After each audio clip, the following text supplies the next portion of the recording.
Wacom pin's working. Wait and see if I'm streaming here. Alright, cool. Shut that down. Looks like it's working. So, welcome back. Sorry about the early morning. Tonight's Valentine's Day, so happy early Valentine's Day. I'm going to be streaming this morning and not tonight. Basically what we're going to end up doing, actually let me load up the chat here.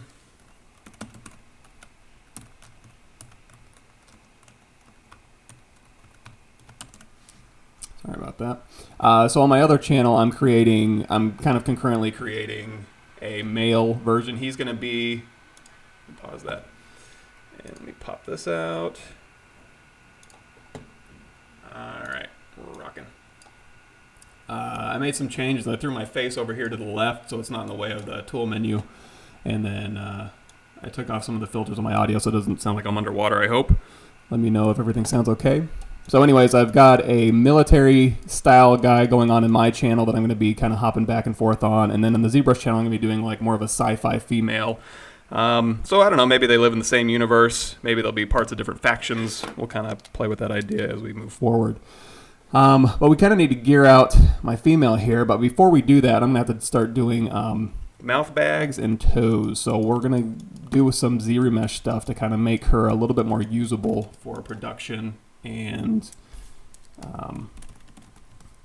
I guess just something nicer to sculpt on. So right now she's just a Dynamesh. If I go into Polyframe here, you're going to see she's a Dynamesh. And again, we had her hands separately. So those are a separate poly tool, and her feet are all separate. So if I hit Control W, she's going to be all one poly group, which is group mask, clear mask. But because she didn't have a mask, she's basically just go ahead to Preferences, Edit, turn off Align Cursive Service. So we're going to have to, let me minimize this here. So we're going to need to give her a mouth bag, and I'm going to let ZRemesher do the heavy lifting for me. And we're also, if I go down here, and not that we need to have her have separated out toes, but while we're doing the mouth bag, it's easy enough to fix. So let's go ahead and start that. So if I go in here, I'm going to go ahead, and I also don't want to lose any detail. So what I'm basically going to do is have ZRemesh retopologize this girl for me. We're going to try some ZRemesh curves and see if we can't get some good curvature going. If not, we can always rebuild the mesh using Z-sphere topology to kind of fine tune it. I'm going to go ahead. I know normally when you're sculpting, you're going to want to have perspective on for organic sculpting and likenesses and stuff. But I'm going to go ahead and turn that off for now. And it's going to turn off automatically when we go and start when we start doing Z-sphere topology. So what I'm going to do is just go ahead and mask a line right here in the mouth. And I think I'm also going to hit Control W. Now when I had something masked, it will go ahead and make this its own separate poly group. So now that I have a poly group, I can isolate it. I can Control click to mask it. I can bring everything back. I can Control click to invert that mask. And now I can just push this back. If you don't want to do all that, just have W or E or R, any of the transpose tools, and hold down Control and just tap any poly group, and it'll go ahead and unmask that for you. I'm going to push this straight back, and it's not going to be pretty, but I'm not concerned about that. We can fix that later. All I'm concerned about now is just putting in a mouth bag. And then I'm going to, since it's going straight back, I'm going to go ahead and make the mouth bag a little smaller back there. And let's go ahead and take a look at this mouth bag. So what I'm going to do is I can Control drag, that'll unmask. I'm going to Control Shift click that back mouth bag. And then under visibility, you're going to notice we have a grow and a shrink. So the grow is Control Shift X, shrink is Control Shift S. So think Control Shift shrink, grow, Control Shift expand maybe. I almost always forget, so I'm trying to remind myself as well.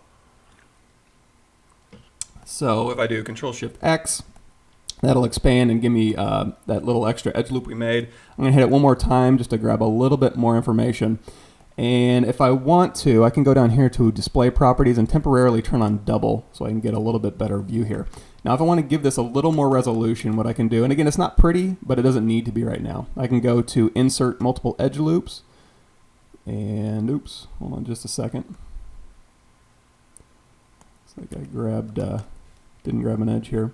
And so whenever I'm using Z-Modeler and I'm trying to grab an edge, especially really long edges, you need to be towards the middle. I tend to just grab my mouse And let's see if it'll actually, okay, you know what? I'm not going to do insert multiple edge loops. What I'm going to do instead is I'm just going to go through here and I'm going to slice. And I'm just going to slice this thing up. Again, since this is Dynamesh, it doesn't need to be pretty. I'm just making something a little more mouth bag-ish. So now if I go through here and I inflate, remember these are inverted, so I'm going to temporarily flip. And then I'm going to inflate this top part here. I'm going to inflate this bottom part here. And I don't need these corners sharp, so I'm going to go ahead and just kind of smooth these out. And we're just kind of getting ourselves just a kind of a rudimentary mouth bag in here. I'm going to flip my normals again. I'm going to turn off double. I'm going to hold down Control Shift and tap and bring everything back. And you're going to see we have a mouth bag in there. Again, lips aren't pretty, but that's okay. We're going to fix that. So now that we have a mouth bag, I can go ahead and hit Control, or I can just Control drag out here, and that'll read Dynamesh. If you want to, you can Control, and then it'll go ahead and keep those polygroups for you. It's kind of nice to have a separate polygroup for your mouth bag. In fact, what I'm going to do is do Control Shift X to expand again. And I'm just going to expand this out here. I think we'll be okay. So what I'm going to do is I'm going to go in here with my pinch, and I'm going to kind of pinch the corners of the mouth. And just to be sure, I'm going to go ahead and mirror and weld across the x-axis just to make sure I have symmetry. And then I'm going to keep her mouth pretty open just while I Z-remesh, and then after I Z-remesh, I can close up her mouth again. Let's make sure I didn't lose too much resolution. Yeah. Okay, so I'm going to inflate along here.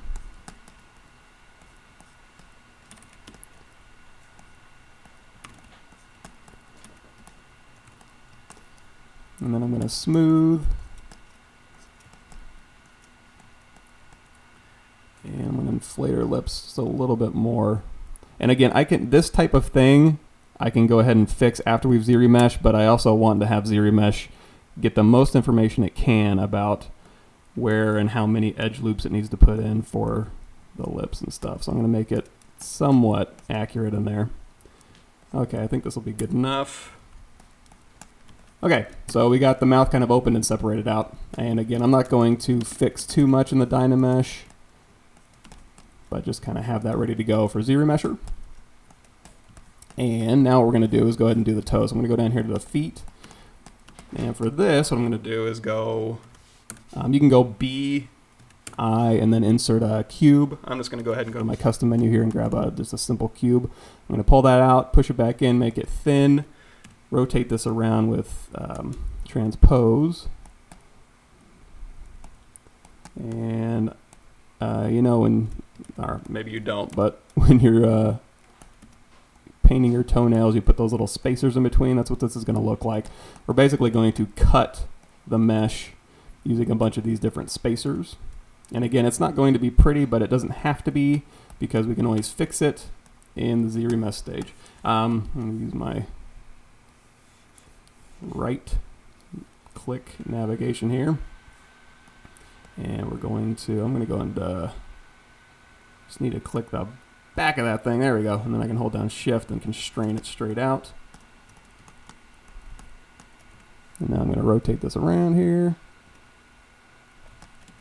And I'm going to hold down Control Shift and just put out some copies here. I'm going to lose some detail on the inside of the feet, but again, that's okay. That's easy enough to get back, especially for something as important as, or unimportant, I should say, as the insides of toe geometry. So unless your feet are going to be front row and center, probably not something you need to worry too much about.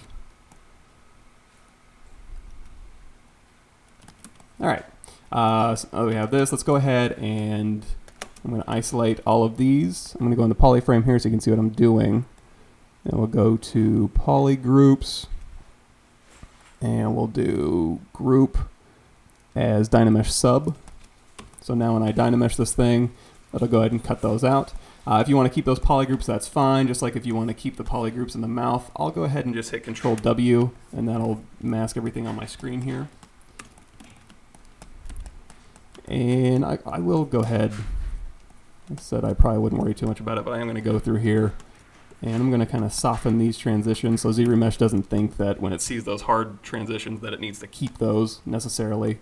It just needs to have them separated out. If you want to, go in here with your inflate and kind of maybe give her a little bit more of an indication of some knuckles here. And again, when we get to the final mesh, probably these toes are going to be overlapping, but we'll be in ZRemesh, so if you wanted to, you can animate those toes separately after we're done. Okay, so now we have a mouth bag and separated toes, so let's start talking about ZRemesh. Right now, she is, for her whole body, 857,000 active points. Hey, what's up, man? She's pretty hefty, so what I'm going to do, at least poly count wise, what I'm going to do is duplicate her off, and I'm going to ZRemesh a decimated version of her. All ZRemesh needs to see is the surface undulations, the surface changes. And it doesn't need to evaluate 850,000 polygons. It can evaluate 50,000 and go much faster. The reason I duplicated it off is when I ZRemesh, it's going to completely change this mesh. So if I want to get my details back, I have to go back to my original here. So I'm going to take my duplicate. I'm going to take the Z plugin, decimation master. I'm going to pre-process current.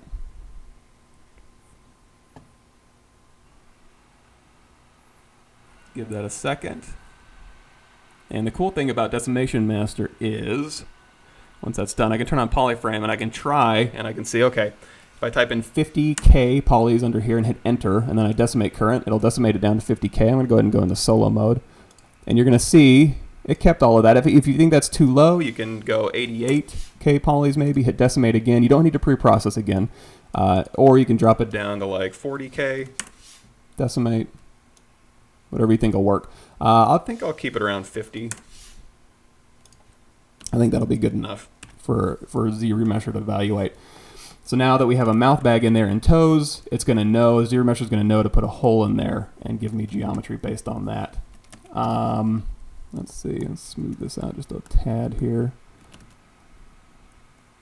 Okay, so let's talk a little bit about ZRemesher. So if you go down here to geometry, under ZRemesher, there's a lot of cool options in here.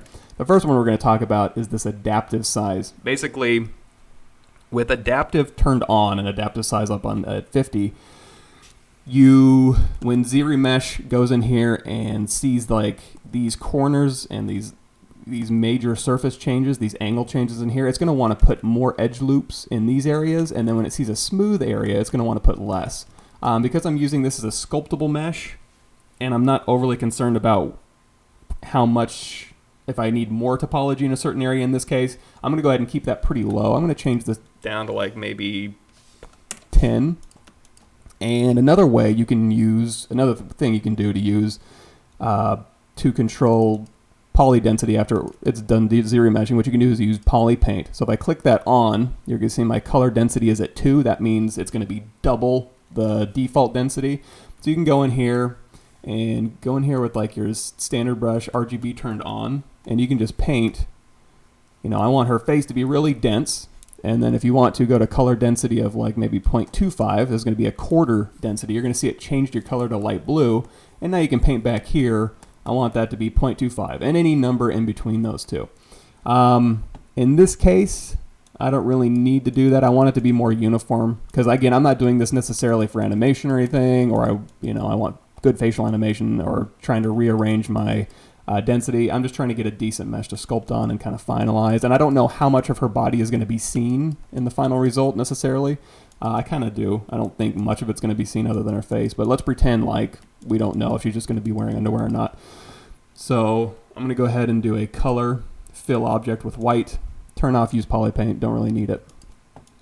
Curve strength comes into play when you go B, Z, and we'll do ZRemesher guides. And with these, what you can do is you can tell ZRemesher, hey, when you go around the eye here, try and put an edge loop in that area here. Maybe try and follow an edge loop along this side or right here.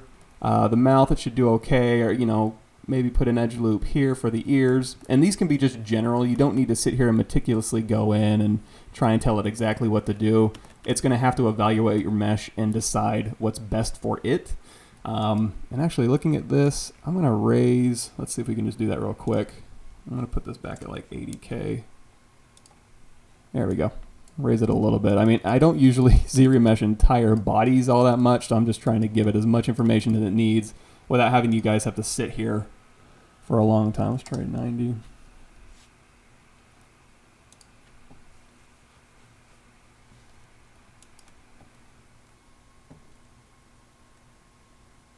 Okay, that's good.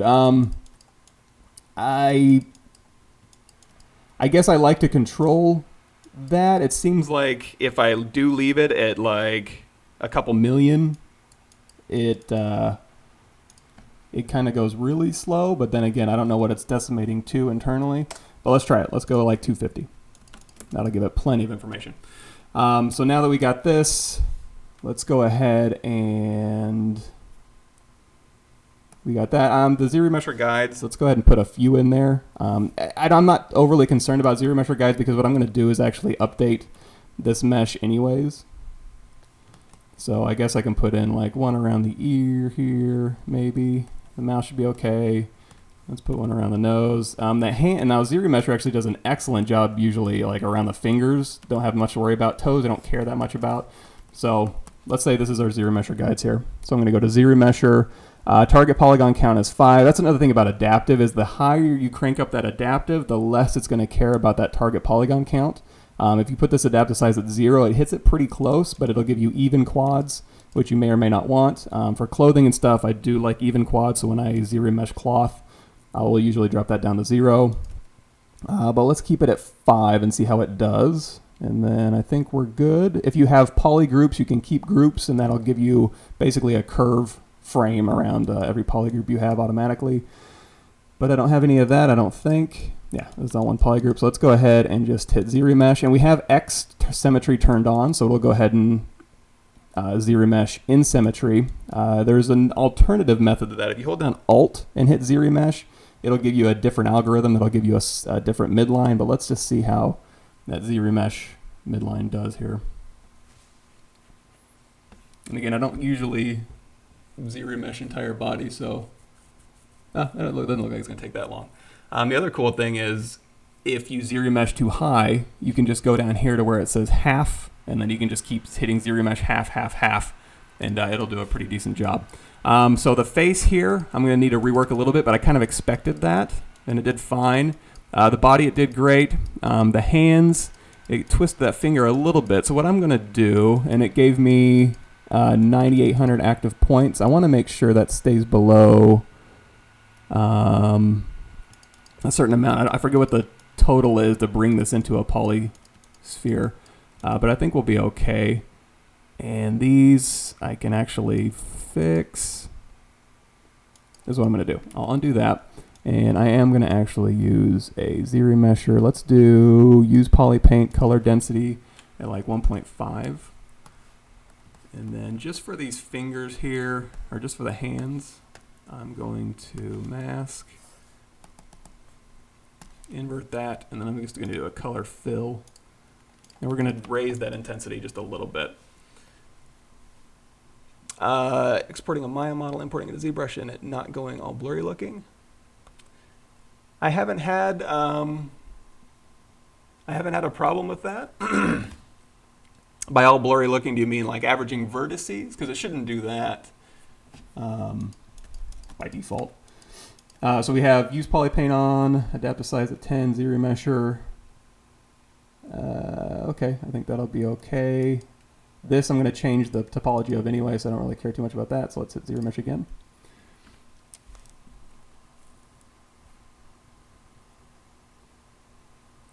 If it'll let you post one. I'm not sure how it is about links or anything. Give this a second. All right, going to polyframe here. Fingers look great. Face, it doesn't look great, but that's kind of as expected. We do have a mouth back in there, so I can go ahead and modify this topology. If you don't like that center line, hold down Alt and hit Z-remesh, and it'll go ahead and Z-remesh with the alternative midline. We'll go ahead and give that a shot. And where did that go? Ah, worst job. You know what I am going to do? Let's go ahead and just to make sure, I'm going to, because I do want to make sure that mouth bag is decent. You know what, let's go ahead and grab the mouth bag in the ear here. We'll fill that. Let's mask that just in case.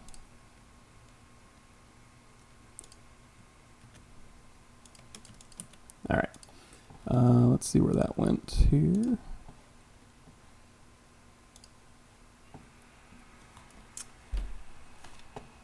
Oh, it looks like Maya has maybe creasing groups. Looks like the one on the left, the one on the right looks like it's dynameshed, and then the one on the left looked like it had creasing groups and stuff. You can try exporting an FBX. Those usually maintain your creasing groups. You can try using GoZ. It's been a while since I used Modo, so like, oh, I wish I could give you a... Oh, that looks like, that's Maya? Huh, that looks like Modo. Right is ZBrush. Yeah, one of them looks like it's hard poly modeled, and then the other one, or with creasing groups, and the other one looks like it's just decimated. I'm not really sure. I'd have to see what's going on there. So we got this here. Toes are fine. Don't really care too much about that. So now that I have the topology here, and it looks like I'm hopefully under the max amount. Let's go ahead and see if I am. I'm going to go ahead and append, oops, a Z-sphere here. Go into transparency mode. I'm going to hit X to go across X symmetry, and I'm going to shrink the Z-sphere down and just kind of hide it in her body. I'm going to go down here. I'm going to take this Z-remeshed mesh here, and if I want to, just to play it safe, I can go ahead and have the Z-remeshed showing and then the body showing, and then just do a quick project all, which for you guys will be under the subtool menu here. Project all, just to make sure if it averaged any vertices. And then I clone it off, and I'm going to go ahead and hide her, because I'm going to go into my Z-sphere here. I'm going to go into topology, select topology, and then grab her. And I'm going to control drag just to make sure any of these points aren't masked, control shift to make sure they're all showing. And now I have this topology that I can go through here and fix. So if I go and I grab her, I'm going to change this to matte cap pearl cavity and drop that down to a mid gray.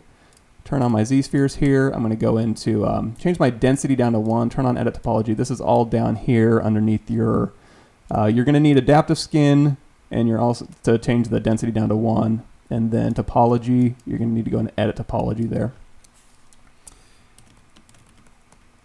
And then, oh, awesome. Thank you so much. UE4 for lighting previews. Oh, okay. Yeah, I mean, if it's...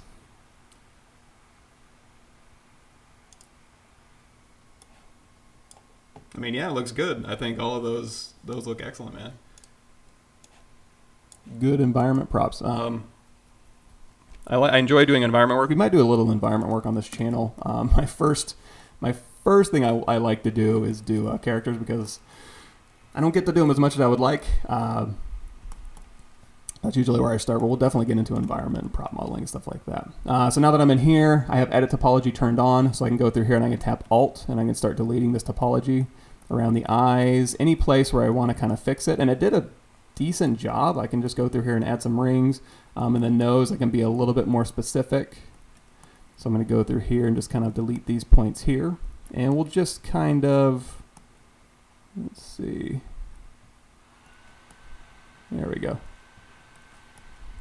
All right, so we got this going. The ear I think is going to be fine. I could go in there and change some of those edge loops, but you know what? Ears are important. I would say don't skimp on the ears for sure, but I think they'll be okay just for our purposes here. And I'll add some edge loops around the mouth, so I can kind of leave that probably. So I'm going to go ahead and delete this stuff here. Edit topology, and I'm just going to go ahead and drop. I went into draw mode here, so you're going to see me move between draw and move. When I use draw, that means I'm drawing topology on here. So I can go through here and I can just kind of wring this nostril out. And I'm not worried too much about making perfect quads or anything. If you want to worry about that, you can for sure do that. In fact, if you really want to control it, you can go through there and do a poly paint, and you can poly paint your topology on there if you want. Somebody mentioned the reptile creature tutorial thing I have on Gumroad. And I have some free videos on YouTube about that thing, and I do go through that kind of topology method.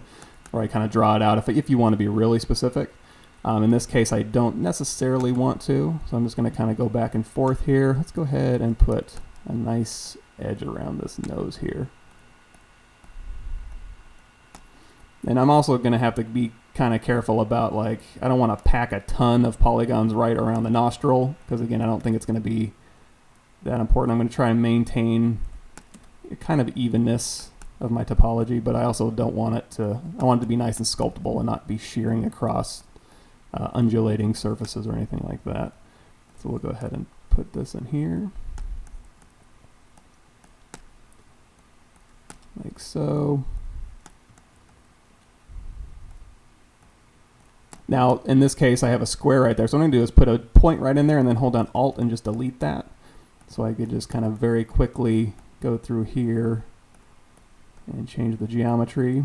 And I'm not going to pack a whole ton of polygons up here in this nostril. So I'm just going to go in here, put a couple points in there, and then just kind of connect all of these points back up here into the nostril.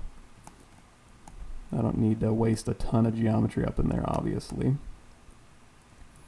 Go ahead and connect here to here. And you're going to see I'm tapping off a lot. I have a lot of, Pixelogic has a lot of retopology stuff too. If you go look on their website, I have some on my YouTube channel. I'm going to talk a little bit here about kind of speed techniques.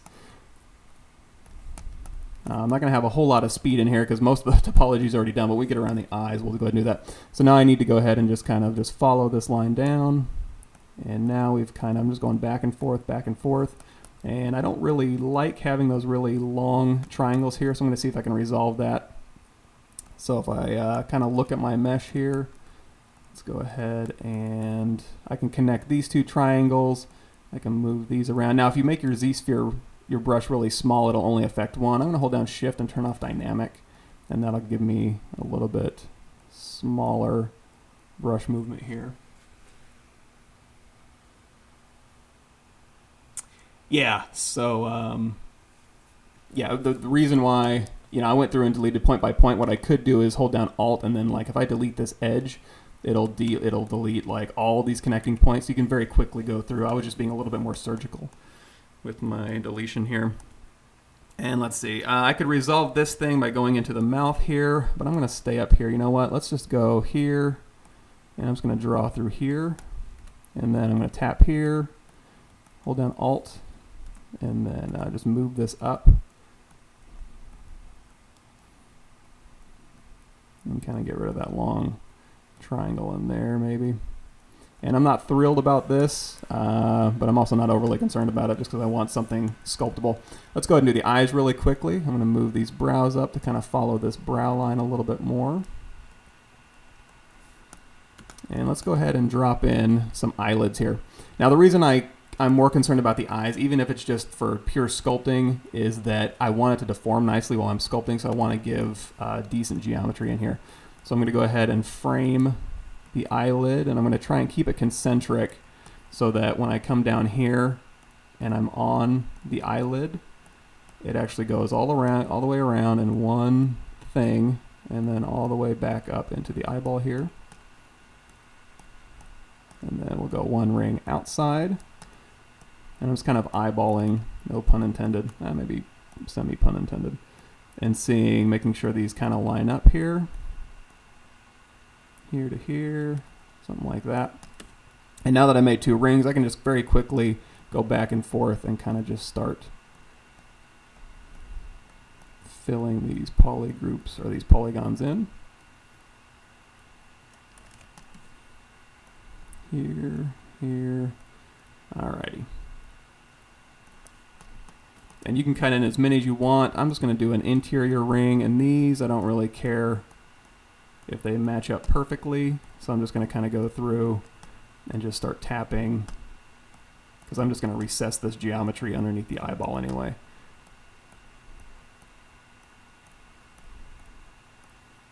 So like, yeah, if we wanted to animate this, I would definitely pack in a lot of edge rings around any sort of orifice that needs to open and close a lot, like the mouth and the eyes, just to make sure when you close your eyeballs it doesn't do anything weird. But since this isn't really for animation, it's just for getting a sculptable mesh that deforms nicely. I might skip that. Let's do one more ring around the eyeballs here. And let's move some of this down, give it a little bit more breathing room. And again, while I'm moving, it's going to go ahead and snap to my mesh here.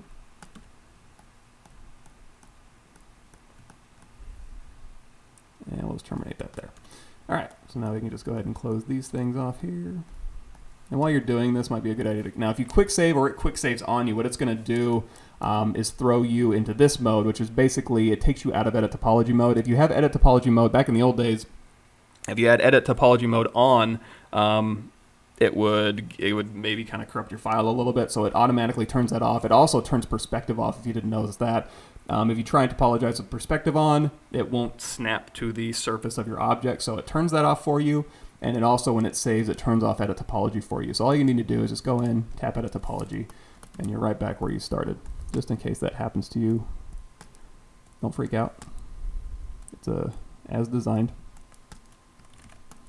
And I'm going to have to clean this up a little bit, but let's go ahead and close it off here.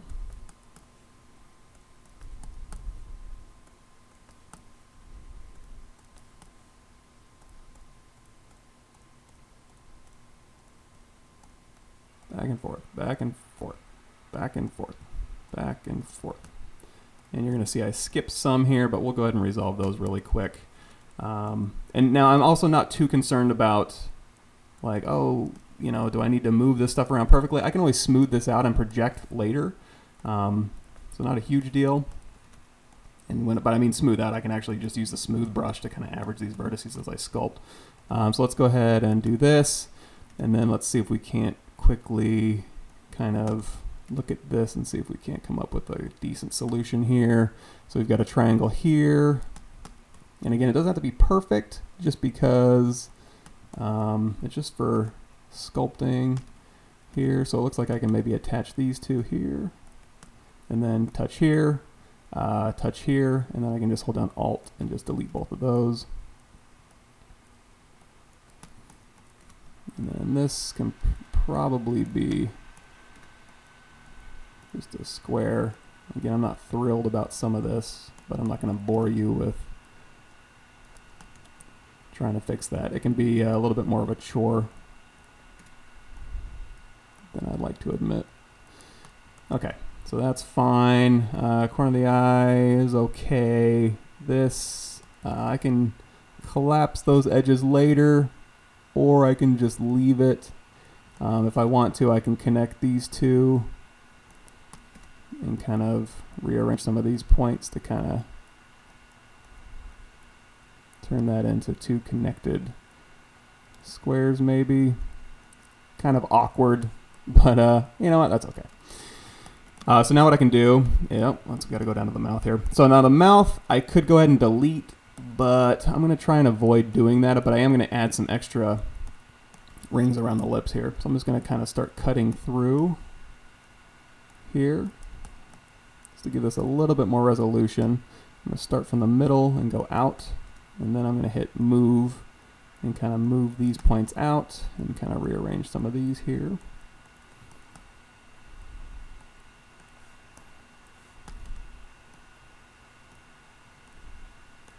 And the mouth bag should project fine once we get there. And I'll move these up. Now these corners here, I can just go ahead and attach. So I can go here to here, and then here to here, and then I can move these out, and that'll kind of give me some quads to kind of play with here. A little bit better. This pinching in here in the cheeks isn't ideal, but I don't think it'll make that much of a difference. We'll see. And let's go ahead and we'll do corner to corner, and then I'll just add a quick loop right in here and pull this down. And now we've got that right there. Okay, so something like that. We've got a little bit more resolution in the mouth. And again, this isn't a game res, but it is just going to be a slightly modified Ziri mesh here to kind of sculpt on. Like I said, I think the toes and fingers are fine. So let's call that a day. Any questions so far? Yeah.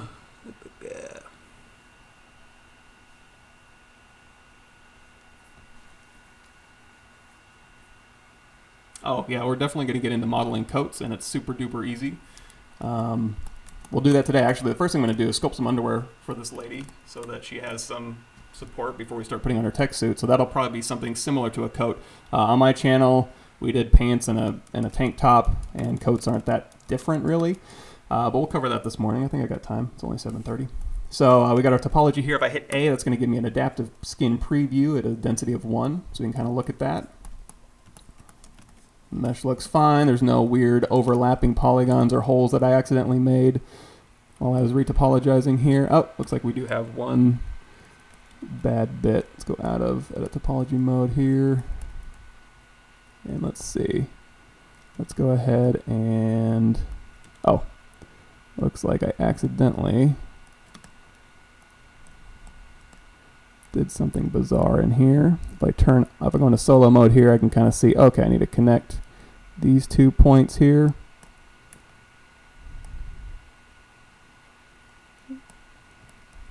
And that probably wasn't a geometry error.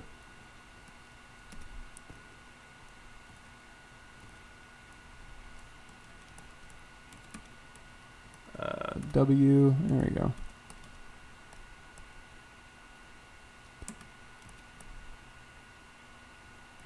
It just looks like, since these polygons are pulling so hard, you know what I'm going to do? I'm going to go into draw mode,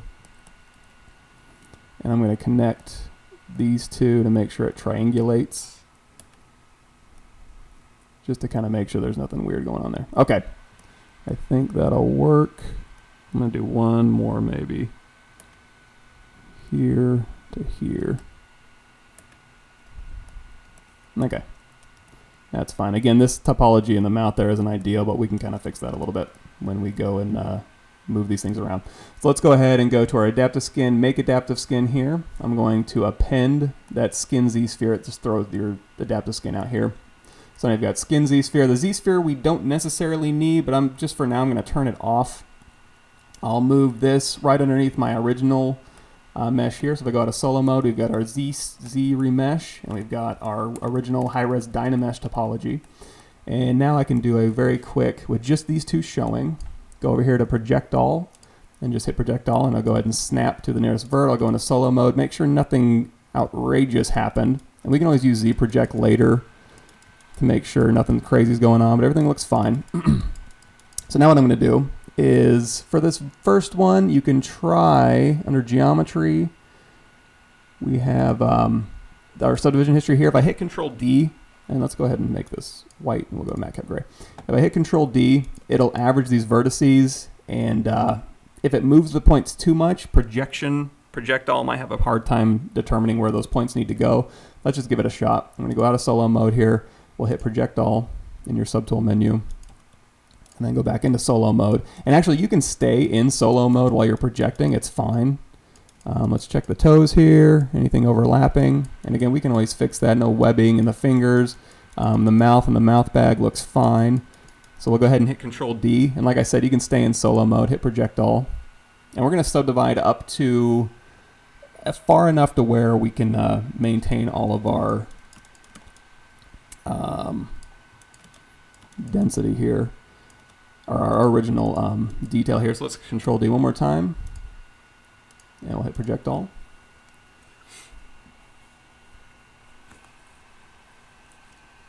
Yeah, sure. Ask any questions you want. I'm trying to keep an eyeball over here. Sometimes it's, when I'm doing stuff like this and it's processing, it's fine. Yeah, so codes we're going to get to. Yeah, ask questions about ZMeshing all you want. I would use anything to create rocks. Usually it doesn't really matter. It's more about the brushes at that point. If you're doing like stacked stones that are cut, then yeah, I'd start with cubes. There we go.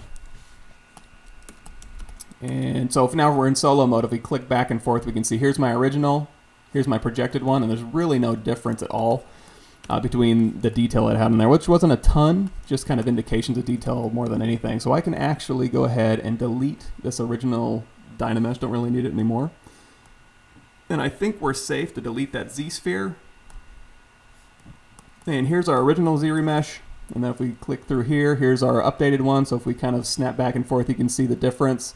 And not that if I would have spent more time with the ZRemesh options that we went through earlier about poly painting and ZRemesh curves and poly group and keep groups, I probably would have had a better result. But it's also pretty easy to go back there and recreate your geometry. So you can see, not a big deal. So this one we really don't even need.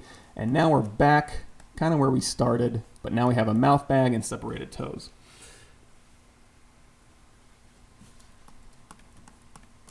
Yeah, I mean, if I did start out with a sphere for a boulder that's supposed to be bubbly, that would be fine. But also, if I wanted to start out with a sphere, I'd probably use the clip brushes into more of a angular shape, or use, it's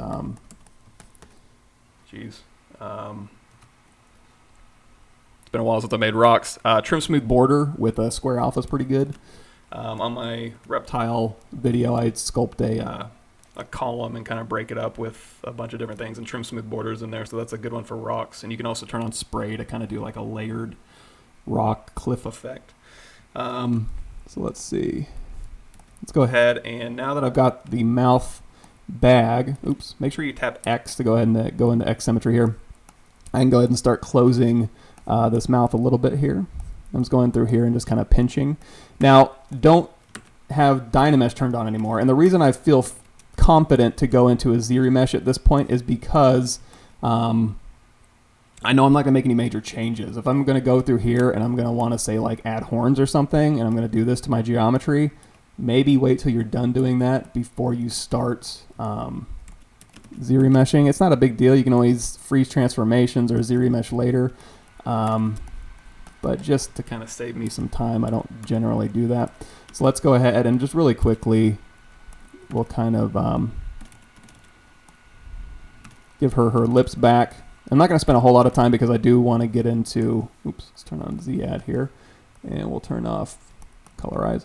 I'm not going to spend a whole lot of time on her face today just because I've spent a lot of time on the anatomy stuff in the last session, workshop session, and on my own channel we spent a lot of time just doing that base male that we saw at the very beginning.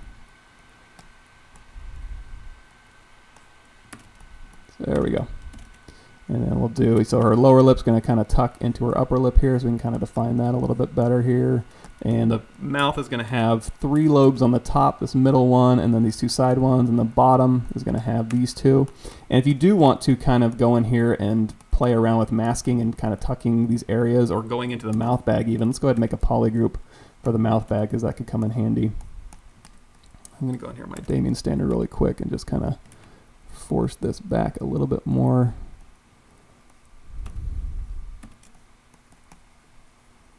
If you hold down, we've done this before, if you hold down R to go into rotate mode and control drag on your surface, it'll go ahead and follow your topology. So if we kind of go through here, we can mask out her upper lip here. Oops. So now we have access to just her lower lip. You can also go in with move topological. We'll get to that in a second. Kind of move these things separately. You can control tap, and now we've got access to her upper lip. You can kind of pull down and out and kind of do these a little bit separately here. I'm going to go and smooth this out. Another thing about move topological is if we go into our BM move brushes, we have our move brush here. We have move topological here. Really what that's doing is if I go to my move brush, you go into your brush, drag brush over here, and you're going to see under auto masking, topological, you can turn that on. There's a range and a smoothness, and because this lip geometry right here goes all the way back into a mouth bag and then back around, these 2 points right here aren't very close together. So when I have that button turned on, I should be able to move this upper lip independently of that lower lip, and then vice versa. If I turn that off, it's going to want to grab points that are close together, so you can use that to your advantage.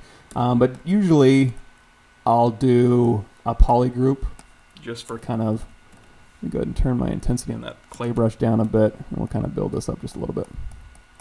Now, there's also 2 algorithms for smoothing. If you hold down Shift and smooth, it'll do one. If you hold down Shift, start smoothing, and let go of Shift, it'll do another. So if you see triangles in your mesh, that's actually a really good one to kind of get rid of that stuff. I'll go ahead and build this up a little bit. Sorry, I said I wasn't going to do a lot of face stuff, but here I am. Okay, good enough. So now we've got a mouth bag and lips. So, when you're doing hard surface stuff, a lot of times it's about having poly groups and then using keep groups to keep those on. There are certain situations where it really just wants to go in there and just average those corners. When we get into clothing right now, it will probably run into that a little bit, so I'll see if I can't alleviate some of that stuff. Okay, so we got our girl here. I'm not going to do any feet sculpting, but now that these are all separated, you can go through here and polygroup these. You can go through here and inflate these and not have to worry about, you know, dynameshing these together and having them do anything like that. So we can kind of give her toes back a little bit and do all the sculpting that you want. Oh, we were going to make a mouth bag. So what I'm going to do, or a mouth bag polygroup. So I'm going to go through here. And kind of push. Okay, those are fine. So if we go down here to subdivision level 1, I'm going to go ahead and let's go ahead and isolate this mouth bag a bit here.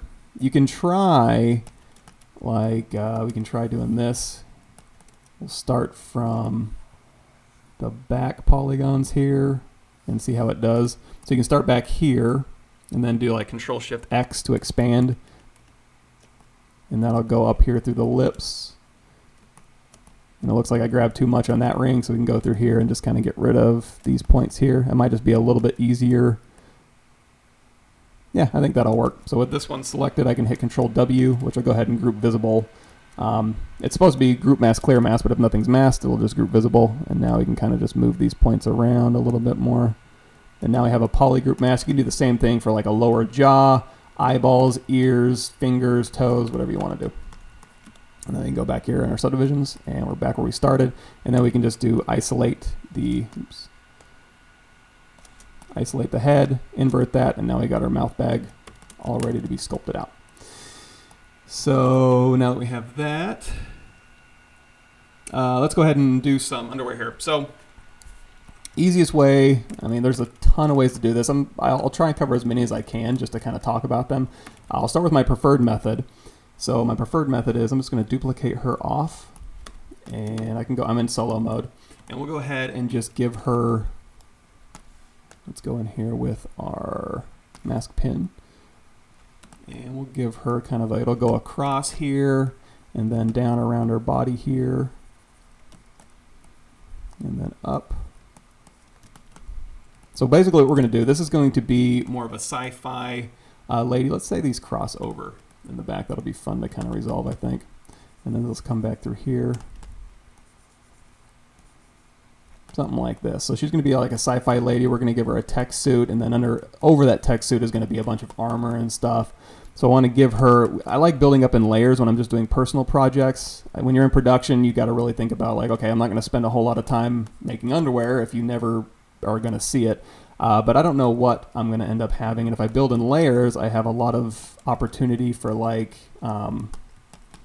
character variants. So I can do a lot of different screenshots with like more or less clothing or different types of armor. And I know that there's always going to be things underneath there to support what I put on top of it. So if we have this here, this can kind of go through here, and we'll just kind of mask this here. So this will be the shape of my underwear.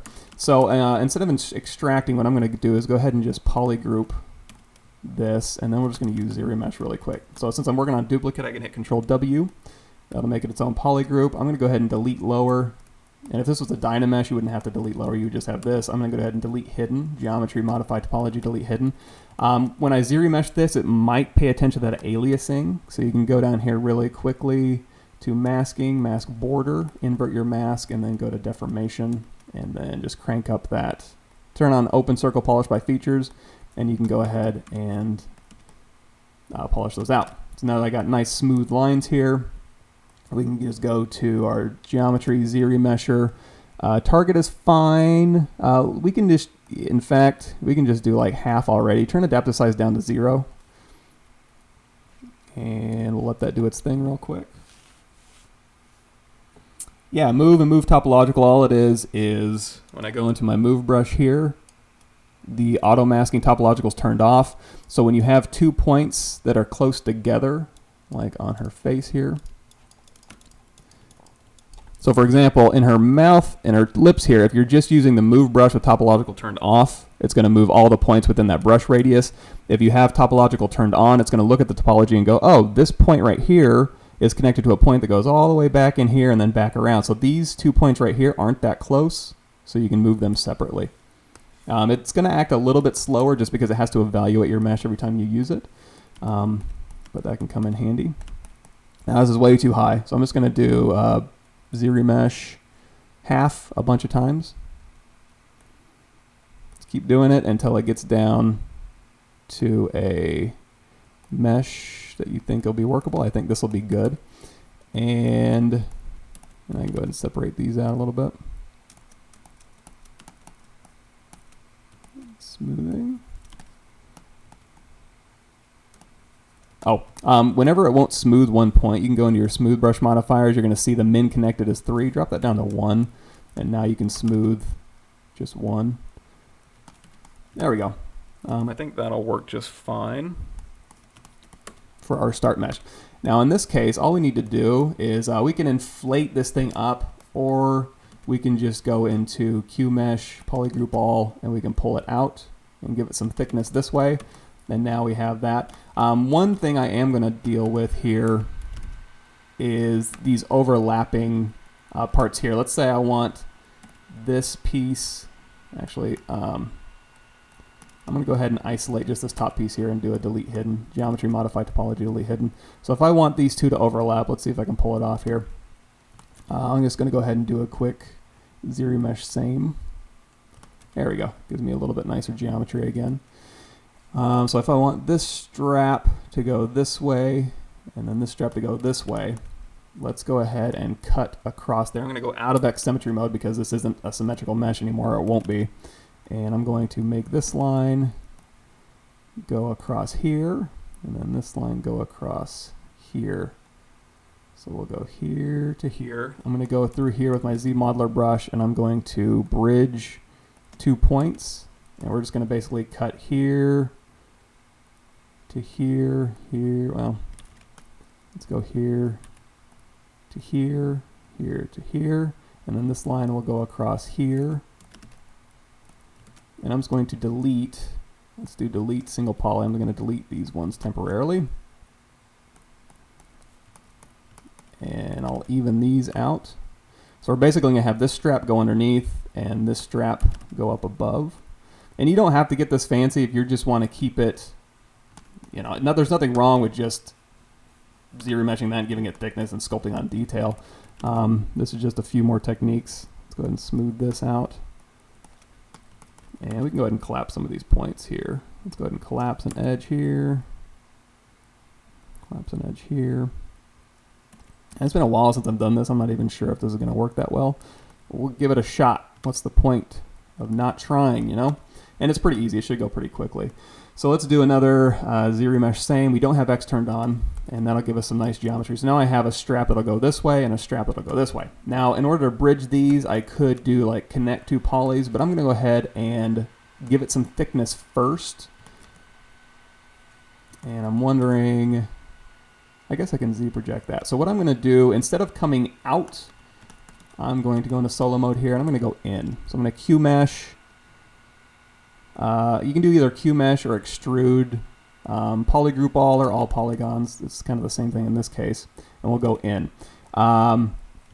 Here's something interesting. So if I go here and I go to inflate, say I want to inflate this up, see when I go and do a negative inflate, it starts inflating up. If I go a positive inflate, it starts deflating. That's because it looks fine, but if you start sculpting on this, you're going to run into a lot of issues. And the reason that is because when I made, I think when I made my adaptive skin for my Z spheres, a lot of time what they'll do is they'll turn on under display properties, they'll turn on double, which shows you both sides of the faces regardless of where the surface normals are. And then when I did a mask and extraction, it kept that display property turned on. So what happened was when I did an extrusion or a Q mesh and I went in, it actually flipped my normals, but it looks fine. But then when I started sculpting and doing deformations, it started doing weird stuff. Whenever it does weird stuff, go down here to display properties at the very bottom of your tool menu, turn off double, and you're going to see, oh, it looks like it's inside out. That means your normals need to be flipped. And now we're back to good. So generally speaking, I don't have double on unless I need it on. And I think I might have turned it on just to kind of look at the mouth bag stuff maybe. That could have been me too, but just something to kind of keep in mind. So far so good. Everybody good? They are two separate brushes. So if you go in here to your brush move options, there's a bunch of moves in here. All I was showing you is where that option was. Same thing with smooth. Let's talk about smooth a little bit. I have smooth. I usually use smooth stronger. So when I hold down shift, it goes to smooth stronger. All that is if you go to your smooth brush modifiers under your brushes here, you're going to see a weighted smooth mode. 0 is just standard smooth. 1 is stronger. 2 is valence. 3 is subdivision, stroke direction, perpendicular, stroke to direction, all that good stuff. If I hold down shift, you're going to see my, I'm smooth stronger. So my weighted smooth mode is 1. Now I don't have to go up here. I go in here and do smooth stronger, and I don't have to go into my brushes, find smooth, and choose one of these. All of these different brushes, all they do is if I choose smooth direction, all it does is go into my weighted smooth mode and change it to smooth direction. So all of those different smooth brushes, all it's doing is just changing that weighted smooth mode. Same thing with move topological. Move is just move without topological turned on. If you go to BM move topological, all it does is turn that button on.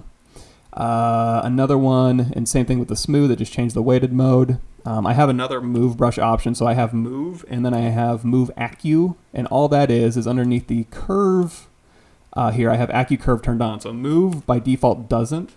My move Acu does have it turned on, and what that allows me to do is pull out to corners. So I can kind of pull out, if I want to make this like a square, I can just kind of pull this out to a square, and I can kind of square that off. If I just use regular move, what it does is it kind of, well, this is kind of a bad example. I'll divide this one time real quick. So it kind of pulls out kind of like a smooth arc like that. If I have move with Acu curve turned on, it'll pull to a point. So you can use that to kind of do a little bit of hard surface stuff eventually when we get there. So it is two separate brushes, but all that separate brush is doing is changing your auto masking settings. Okay, so we got this here. We got our two straps here. So now we need to bridge these 2 points here. And I want to make sure this one goes above this one. So in order to we could use, just since we were talking about it, let's use move with auto masking turned on. Turn on topological, and it should just grab these points here separately from those. Even though my brush radius is really big, if I have that turned off, it's going to grab everything. Topological on, it doesn't.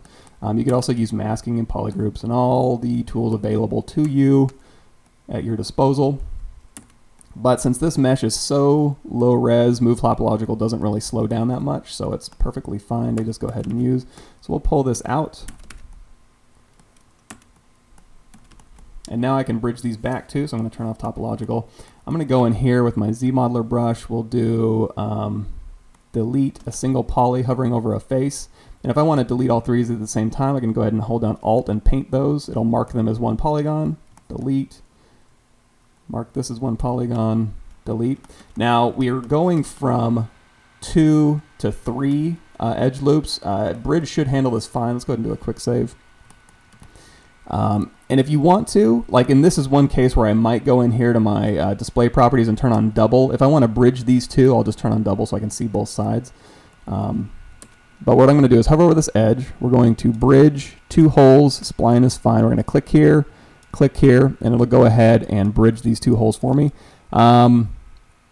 Let's go into, it might be easier for it to resolve if I go ahead and add 3. It did a fine job. I just want to kind of keep these things the same. So let's go ahead and just do a little bit of manual work here. I'm going to go ahead and do a split. And this was just Z-Remesher doing its thing. It gave me 2 on this side. And then when I went out of symmetry, it did 2 on this side and 3 on this side. Again, it's not a huge deal. You just need to do a little bit more work. So we'll go ahead and split this edge here. And now we've got 3. And we'll split this edge here. And I'll go ahead and move these over here. So now we've got 3 connecting. So now let's give this another shot. So 1, 2, 3. We'll go ahead and do a bridge. 2 holes here to here. There we go. That worked a little bit better. So we'll go here to here. Now if I click and drag, it'll do spline stuff and stuff like that. I'm just more worried about the resolution here. Now I've got a weird polygroup going on in here. So one thing I can do is go to polygroups here. And we just do group by normals. The max angle set at 45. It'll basically go through and look at your surface variation or your angles here, and it'll just polygroup these. This did a fine job. You can play with that angle a little bit if you want to, but it did good. And if this bugs you, you can go through here and you can just hover over this. We'll do delete an edge here, here, and this should subdivide fine. We can use move topological again. I'm just going to touch that. Turn that on, and we can kind of straighten these straps out. In fact, if we want to at this point, if that geometry really is bugging me, let's just go ahead and isolate this piece right here, and we'll go ahead and just do, well, let's go into solo mode. Yeah, we'll go into solo mode here, and we'll do a quick delete hidden. For you guys, it'll be geometry, modify topology, delete hidden. And then we don't have X turned on, so if we go in here to geometry, where are we at? Geometry, zero mesh are same, adaptive size at 0. It'll go ahead and reevaluate your mesh and give you nice geometry again. And then all you got to do is go ahead and do, in this case, I wouldn't do Q mesh because it's going to want to kind of connect these polygons in here. So in this case, I'm just going to do an extrude all polygons, and that'll just kind of extrude these in. Since I extruded them in, I'm going to go back and double check display properties, turn off double, hit flip, and now I'm good to go. Now, if I go through here, and I want to make these thinner. In this case, I am going to go Q mesh, polygroup all. Now I'm going to start Q meshing, but I want to hold down shift, and that's just going to push that along the surface normal. So now I can kind of thin this out. So now we've got a bra here that has a strap that overlaps. We can do the same thing with the underwear. We can inflate that. If I want to project this outside to her body, all I need to do is go ahead and isolate that polygroup, do a quick project all, which will be for you under your subtools, project all. And if I bring that back, kind of made that pretty thin. So let's go ahead and we might do that if we were doing like a tank top or something. Or you know what? Let's do this. Let's go ahead and just do that's something I probably should have done anyways. I'm going to go ahead and do a geometry, modify topology, delete hidden. Let's do a quick project all.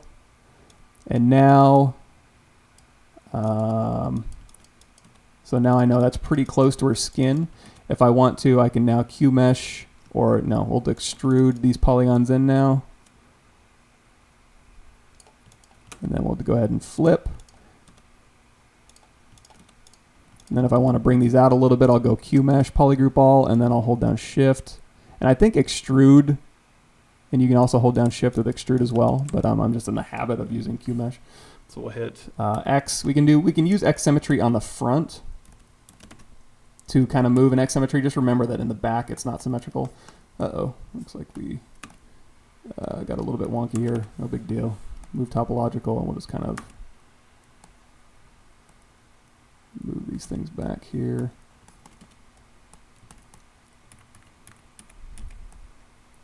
There shouldn't be. Let's go ahead. I'm just going to hold down R and just kind of start masking this.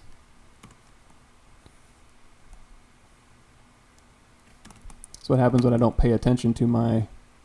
Oh, I have X turned on. Don't want that turned on. So now I can go ahead and mask this. We can just go ahead and do a quick hide point, which will be under your visibility menu, and invert that. And now I can just very quickly go through here, move this on. So yeah, hide point is under your visibility menu in your tools. So that's a little bit easier for me and my eyeballs to kind of go through here without having to see these things. You can also do a polish by features maybe, and your feature being in this case polygroups, and kind of smooth these things out, but that should be fine. Okay, so now that this is projected to our body and there is thickness on the inside, I can, if I hit D, that'll give me a dynamic preview here. So if I go over here to geometry, dynamic subdiv, that just toggles that on and off. So at this point I can go ahead and do a crease polygroup, crease PG, and then I'll crease all my polygroups. You can go through here and crease any of the stuff you like. But that should work. And we can continue to, we can go through here with like the pinch brush. We want to make these streps thinner. Like so. Sculpt all this all you want and project all this top part all that you want to. For example, if I do Control D, that'll actually give me a subdivision instead of a dynamic preview. We can isolate this top one. We can go to project all and then bring everything back. And now if I go into solo mode here, it went ahead and projected her body perfectly onto the top polygroup. The inside, I didn't want to do that. So that'll just keep it separated. And if you want to also, I'm going to go ahead here and inflate one maybe. It seems to be, oh, I have a mask on there for some reason. Weird. Don't remember doing that. Project all.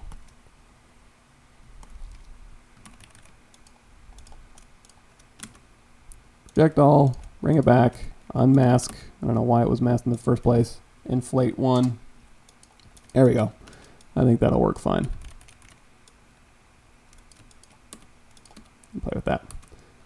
Do another inflate. You can also inflate decimals. You can do 0.5 if you want to. And then go in here with your inflate brush and kind of just make that cover a little bit more. All right. So for her tech suit here, let's see. Let's see.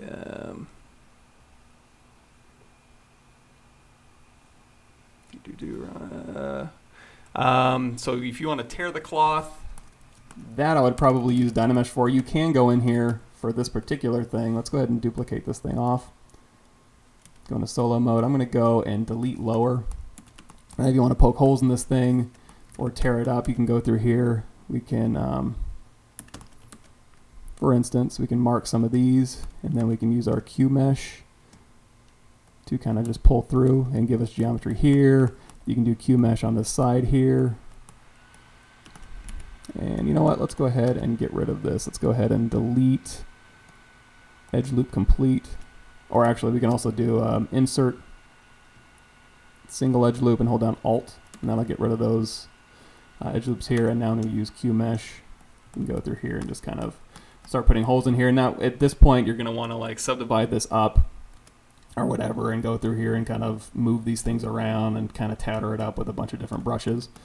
But that would be the easiest way, I think, to kind of put holes and kind of do tears and stuff in your fabric. And really quickly, let's go ahead, and this one we're going to keep symmetrical, so it should go a lot faster. Let's go ahead and do some underwear here. So I'm going to go ahead and hold down Control. And this one, let's see, you could also, I mean, there's a ton of ways to do this stuff. You could go through here with your topology brush, like with your Z-sphere topology, and just draw this out. You can go in here with your your BT, your topology brush, and Z-sphere topology. You can go through here. You can extract underwear. I just prefer Z-remeshing, kind of doing a mask polygroup and then Z-remesh, just because it gives me that nice clean geometry here. We're going to modify this just a tad so that it doesn't form fit that much, because I don't want it to go up in there. I want it to kind of stay down. So I'm just kind of giving my general shape here, and you know just from watching the bra part that you can change that as much as you want to here. So let's say this is what I want it to be here, and if you want to get fancier, you can maybe cut a piece in here, get whatever shape that you want, and hopefully Z-remesher plays nice. If not, we can always modify the topology however you'd like. And I didn't look up tactical underwear or anything, but that might be interesting to look up as far as, like, I don't know, is there undergarments that serve a purpose? Because when you're doing sci-fi stuff, or I should say when I'm doing sci-fi stuff, I have a tendency to just make shapes and not a whole lot of function. So what I'm trying to do is look at more functional objects and then see why they make things the way they do. and then see if that gives me any ideas. I can still do a lot of sci-fi stuff, but at least it's based and grounded and functional. Maybe. I don't know. Or maybe not. But we'll go ahead and just we'll cap this off here. We'll cap this off here. So now that we got this, I can go ahead and duplicate her off. Hit Control W, isolate this polygroup here, and we'll go ahead and delete hidden. Oops. Before we do that, we got to delete lower, delete hidden, modify topology, delete hidden. I have a macro up here. Instead of going through here and doing our mask borders and smoothing, I can just hit this macro, polish my polygroup borders here. If you don't want to do that, you can go here to mask by feature, border, invert your mask, deformations, polish by features, open circle, and just kind of polish these down a bit. And I'm also going to do a little bit of sculpting here. I don't want Z-Remesh to evaluate all this in here. I want this to kind of go across. So we're going to kind of sculpt this out a little bit and simplify this a bit. So kind of pull this out. And now when I Z-Remesh, it'll just go straight across, which is more what I'm looking for here. All right, so now solo mode here. We've got this piece. We are in X symmetry, so it'll be a symmetrical mesh. We'll go ahead and do Z-Remesh or depth of size down to 0. It's at 27,000. You know, we'll do a target polygon count of like 5, hit Z-Remesh. And then we can just hit half, half, half. And you know, you can always go through here and evaluate. I think this is fine. I think this is perfect actually. So we'll just keep this here. But you can always move these points around and then hit Z-Remesh again, just like we did on the bra. And then we'll go out of solo mode here. And now in this case, let's go ahead and just do a quick project all. And we'll go ahead and very lightly smooth stronger. I'm going to bring my smooth stronger, hold down shift and pull my Z intensity down. We'll kind of smooth that out a little bit. Smooth this out a little bit here. Okay, and now I'm going to give this a little bit of thickness. This one we're probably safe to use Q-Mesh polygroup all. Just pull that out. And now we have some thickness here. And again, we can go ahead and just do a crease polygroup. That's going to be under your crease menu. Now we can hit D, and there's our preview here. Our preview here. Let's go ahead and delete hidden. This one doesn't. Oh, let's go ahead and delete higher, and now we can do a preview here. And then while that's previewing, I can go through here and just inflate this up a bit. There we go. So pretty easy. And then at this point, you can go through here. Let's do Shift D. Is there any? We can do piping along the edges. We can start sculpting in some wrinkles, maybe. How we doing on? I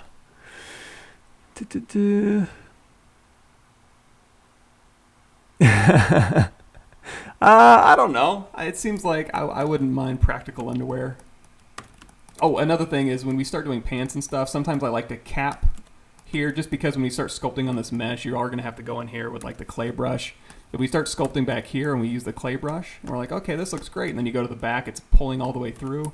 If you want to avoid that, turn on back face, and then we can just kind of sculpt this up. Same thing with your smooth brush, turn on back face, and it'll only smooth the front parts, but usually I'll leave that off. And this isn't global, so like if you do mask by polygroups, you can turn that up to 100, and now you'll just sculpt on this back polygroup as you go.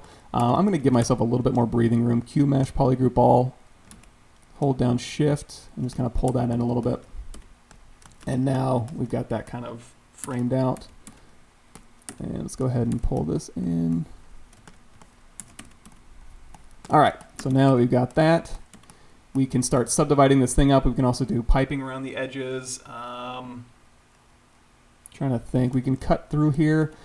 I mean, if you wanted to, you could actually, let's do that. Let's go ahead and make this a little bit more interesting. I'm just going to use these lines here to kind of dictate where that's going to go. So I'm going to go into solo mode here. Let's kind of cut some more interesting things in here. So I'm just going to use this, maybe. And then I'll make sure these are all straight. So basically what we're going to do is do a split hidden. And you can go through here and bridge all of these one by one. I'm going to go ahead and just do a quick save. And then I'm going to do a close holes. And now I can go through here and just really quickly delete edge And now I can just kind of go through here and delete these edges. It's a little bit faster than here. Then trying to bridge two edges is one less thing you got to click. And the reason I'm doing that is so that when I apply piping or I go through here, it'll, oops, let's go ahead and do a mirror and weld. There we go. And we'll do another crease poly group, hit D. And now we've got this piece here. So now these are going to be two separate pieces, and it can just provide some, I don't know, visual interest. You can also cut through here and do that, which we might do. And we'll do, now whenever I do a close holes operation, it doesn't necessarily do it mirrored, so just do a quick mirror and weld, and that'll ensure that these things are mirrored here.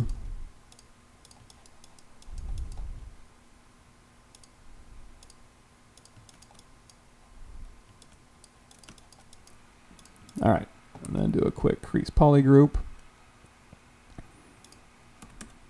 Smooth subdiv. And then through here, we can try doing, and really you could just divide this up and soften it. If you wanted to, we can try doing a, hover over this face, we'll do a bevel poly group all. We can kind of just, oops, shift D. And in fact, you know what, let's see if we can bevel edge loop complete here. Now it's going to want to go this way.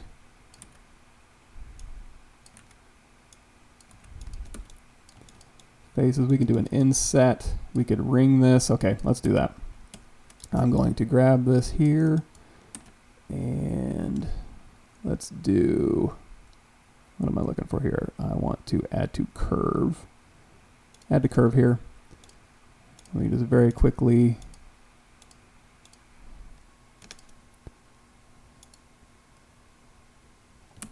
really? Mirror and weld.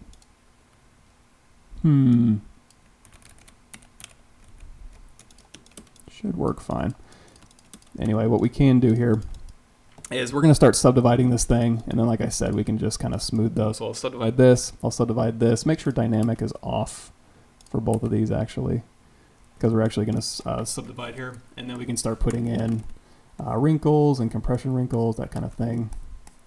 Smooth it, go through here, smooth out the middle, and start putting in a little bit of wrinkles. And when you're doing cloth and stuff, you probably want to avoid doing any really meticulous seam work until you get to the higher subdivision levels. So I'm going to hit Control D, and now what I'm going to do is I'm going to do uncrease all. So when I Control D again, where did I put that? So that's under your crease menu. There it is, uncrease all. So that'll be under your crease menu. And the reason I'm doing that is when I go to subdivide again, let's go ahead and turn on lazy radius up a little bit on our standard brush. Go here, and we turn on uncrease all on this one as well.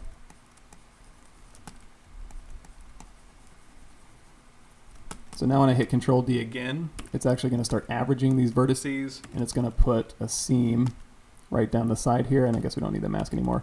So that'll just, you can make this another material. You can make this a different type of fabric in here with a material ID.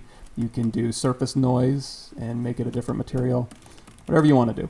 So a couple different things here. So now she's got some underwear on, and let's start talking about her tech suit here.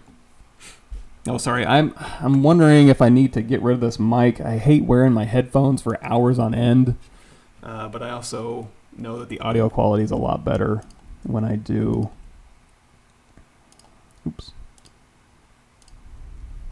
when I use my headset. How are we doing on time? Okay, we got about 45 minutes. How are we doing on questions? Let's see. Yes, exactly. Commando tactical underwear. Cool. All right. So tech suit.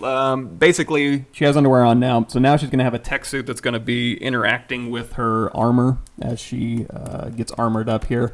So it's probably a good idea to go back and forth and do the armor and the tech suit at the same time. Having said that, I'm probably not going to do that. So what I'm going to do to kind of start modeling this tech suit, I'm just going to start concepting it in and kind of see what we like. And then from there, I'm going to go through and kind of break it off and do panel loops and I've got some reference of like, yes, my custom UI is on my Gumroad page. Just do Google Pavlovich Gumroad. Go to the very bottom, and there's a thing called ZBrush files. There's an installation to download and install my custom UI. I've made some changes to it. So it won't be exactly this, but it'll be similar. And I'm not even saying it's a great custom UI at all. It's actually pretty garbage, but if you want to use it, you are more than welcome to it. Just go to my Gumroad page. It's for free. It's at the very bottom. Knock yourself out. So the hair we'll get to. I'm not quite sure what I want to do there quite yet, but it would be the same thing for concepting hair as I would for concepting the tech suit. So let's do it. We can do both. So I've got my body here. I'm going to shoot her to the top. Hold down Shift, bent arrow up, and we got our body here. I'm going to duplicate her off, and because I'm going to be doing crazier moving stuff with this one, what I'm going to do is turn off project, turn off blur, and let's make her a Dynamesh. No. And let's crank up her resolution just a bit. There we go. So I made her a Dynamesh, and I've got her original Z-Sphere body here because I'm always going to want to go back and do nice sculpting and open up her mouth and stuff. But now we have a Dynamesh version of her. I'm going to go ahead and inflate this like negative 0.75 maybe. So we're going to deflate that slightly. So now, when I bring everything back and go out of polyframe mode, you're not going to see the concept mesh underneath, but that's a Dynamesh here. And then you can go through here and just start sculpting, and it'll go ahead and start building up like this. And you can just kind of do, it's not going to do anything crazy. You go under here and it's still going to be, this is you're just pushing around a Dynamesh underneath. So nothing super fancy, but just kind of a way to kind of differentiate and see how this stuff's going to work. So one really quick thing I can do is just determine where I want this tech suit to go. So we're going to go like up her neck here, and her head and helmet will probably be a separate mesh, and we can do a tech suit type of thing underneath her head. But let's go ahead and just do mask lasso. We'll go say neck to here will be her tech suit. And if I go into solo mode here, let's go ahead and we'll do her gloves separately. So we'll go ahead, and gloves will be really fun. I love doing gloves and I love doing boots. Also really fun to do in ZBrush. We'll say this will be her tech suit here. So I'm going to go ahead and hit Control. You know what? So at this point, I could keep concepting out on this concept mesh. Let's go ahead and duplicate that. I'll keep that around just for later. I am going to do a quick Control W, isolate that, delete hidden. This is just a Dynamesh. I'm going to go ahead and run my macro again. Polish my polygroup order. Go back in the video if you want to do the manual version of that. And I'm just going to Dynamesh again. It'll close my holes for me. Do a quick mirror and weld. Geometry, modify topology, mirror and weld. And now I have a tech suit version of that thing. So I can go back here and inflate this by 1. And now I've got a tech suit where I want it. So let's go ahead and inflate that one more time. And inflate is under your deformation menu. There you go. And now we can start kind of concepting what we want to go on in our tech suit here. So we can start saying, okay, I want to go here, and let's go ahead and go in with our clay brush here and start building up maybe some. And I want to keep the tech suit pretty close to her skin. You can go through here. If you know exactly like panel lines and stuff, you can go through there and make polygroups. Let's crank up our smooth stronger here.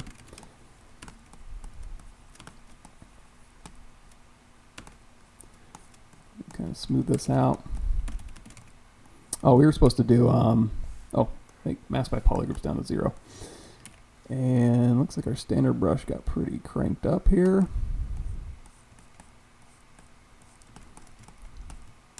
We got the clay brush here.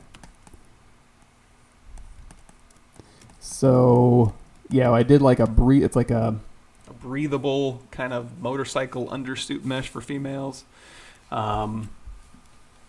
Yeah, that's the problem when I'm explaining everything I do in ZBrush. I have a custom menu here, and it's like, okay, I want to just do delete hidden.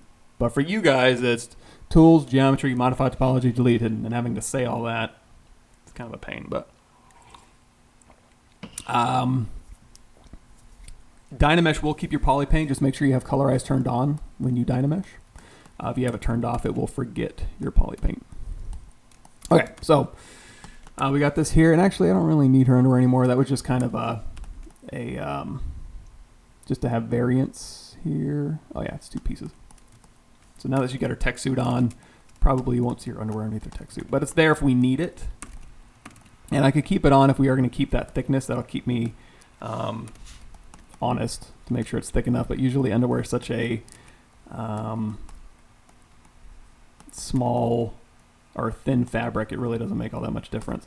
So now I'm just going to go through here. And like I said, again, if I knew exactly where I wanted this stuff to go, I could just go ahead and start making polygroups. But since I really don't know what I want it to look like, I'm going to go ahead and skip that part. And we're just going to kind of play around a little bit. And really, the techniques are fairly easy for like creating different meshes and using ZRemesh and topology and all that stuff. The harder part, the much harder part, is determining what you want it to look like, you know? So just kind of going through here and kind of looking at like body meshes, breathable fabrics, all the kind of cool stuff that I want to add. And now, like I said, I want the tech suit to be pretty body skin tight. So we'll go ahead and just kind of cut in some interesting shapes here. And by cut in, I just mean standard brush, nothing major. So we'll go through here on our articulating points here, and we'll kind of keep those free for animation purposes. So we can kind of go, okay, you know what? This shoulder here, I might kind of back this up just a tad. We'll kind of just pull this shoulder up here, and then we'll keep this free for animation. So when she animates, we can make sure that this is a material. It's a different kind of material because there's going to be a lot of articulation within this area. So we'll kind of just mark this as animation friendly. And those are important things to think about, especially if you're doing a little bit lower fi game res stuff. It's not really, you know, make the rigger's life easier so that he can go through there or she can go through there and just paint weights, and it makes sense. You don't want to put big plastic pieces like on her elbow. You don't want to pull one of these and go like, okay, she's got a big plastic piece here, and in between those, we'll do a mask pin. I want her to have an iron bar that's going to go across like this, and let's use Dynamesh to kind of just make a iron bar here. Perfect, right?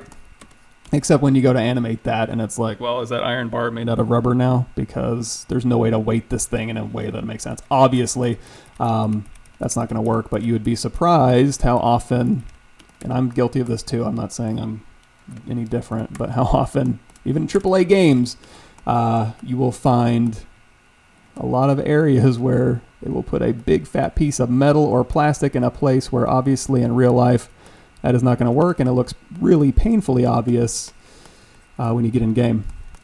So we can go ahead and let's go ahead and so if we need to do a little bit of protection, like I said, I want this tech suit to be skin tight, but we can go ahead and start putting in like some maybe some rudimentary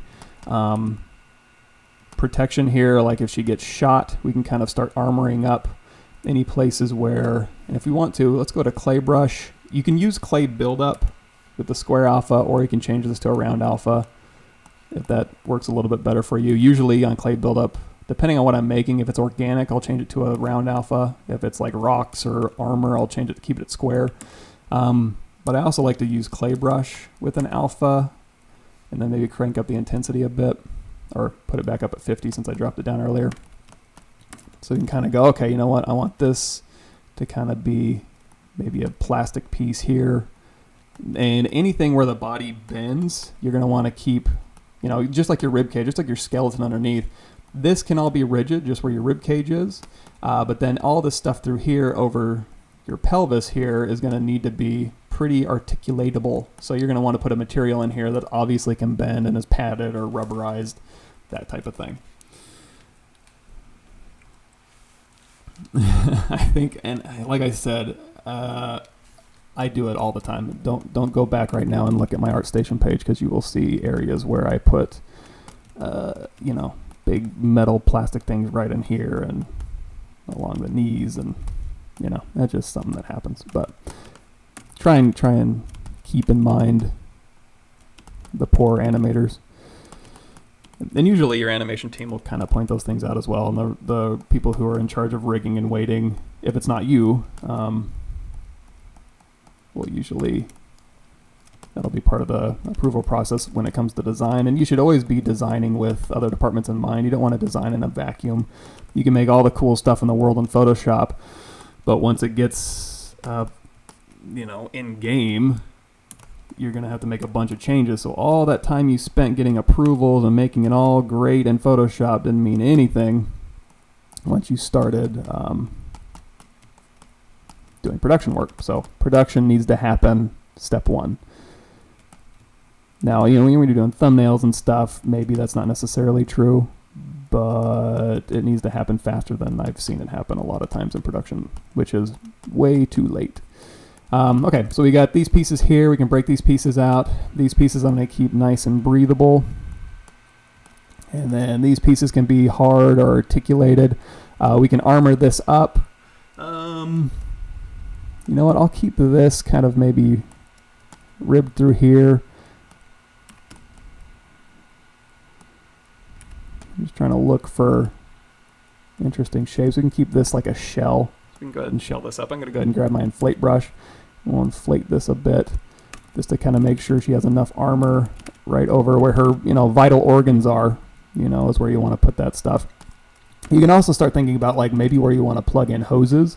If you want to put a hose right in here and your armor is going to kind of maybe put hoses somewhere, you can start thinking about that. And that's why you would want to maybe do your tech suit in conjunction with your armor, which we might get to. We'll see. And I apologize in advance. When it comes to like I said, the technique stuff is easy. If I had a perfect concept ready to go, it would basically just be like, okay, bring in my spotlight and overlay it and go ahead and draw on the concept and then move the stuff around as needed. But when I'm concepting in 3D, you got to remember that's coming from the concept budget. I'm not necessarily in production yet. I'm using my concept budget to kind of figure out how I want this stuff to go. So unfortunately, it's kind of boring, I think. I don't like watching myself do this. I don't like watching myself do anything, but I certainly don't like trying to figure stuff out while people are judging me and watching me with their beady eyes. I don't really feel that way, but it is a little bit weird to kind of do this a lot and just trying to figure out stuff and not really going over a bunch of techniques that I can kind of talk about, or design principles or design philosophy, because I'm not much of a designer. I don't really do it that often. And if we are going to do like rigid areas in these bendable areas, you're going to want to make them articulated, so at least it can give the illusion of, okay, these are maybe rigid pieces, but they will be able to bend and overlap with each other. So we can kind of just start maybe putting in some spine stuff here. And again, I'm just doing it really quickly, just kind of indicating. If I don't like it, I can just go through here and drag this back, or I can save off a duplicate and just start concepting on that one and see if it works. Use your good judgment here.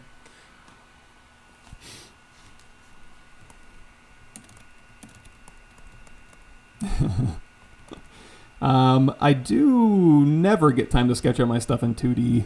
I'm trying to do that a little bit more. On my channel, what I'm going to do, since I'm trying to keep Pixelogic's channel very ZBrush oriented, which is fine. We can do all the really cool stuff in ZBrush. If you go to my ArtStation page, that GDC female, the mech helmet, and most of the commander is done almost entirely within ZBrush. So it's not like it's a handicap or anything. It's just, while I'm here, I'll be doing that. But for like Photoshop stuff, I'll be concepting weapons and robots on my channel pretty soon.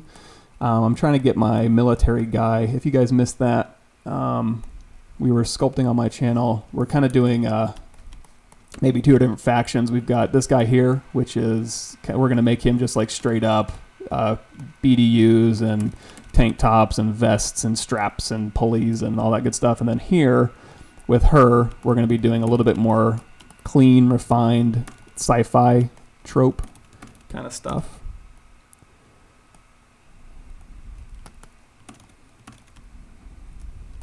And if you have a library of alphas, this would be a good time I do have a library of alphas, but I don't know if I'm allowed to use them. And honestly, at this stage, it might be a little premature because I don't want to get too caught up in using like specific alphas. But alphas are a really good way to kind of ideate your ideas, because it's kind of about finding happy accidents as well. The ability to kind of just go through and kind of drag some stuff out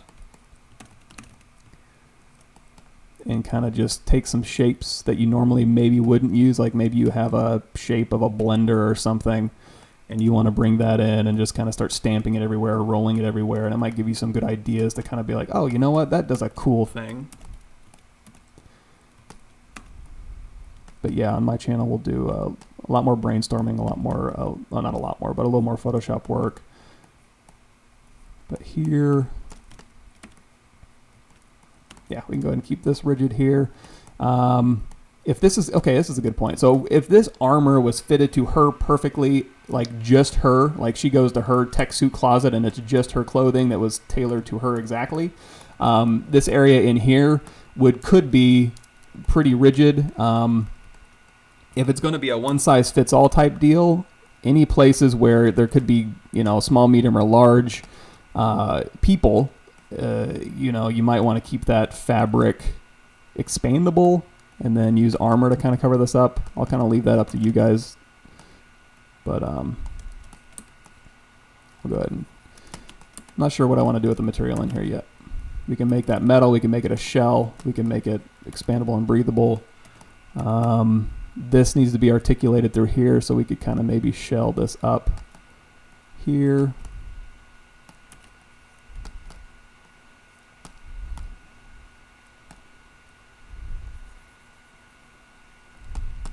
And then we've got this kind of shell here.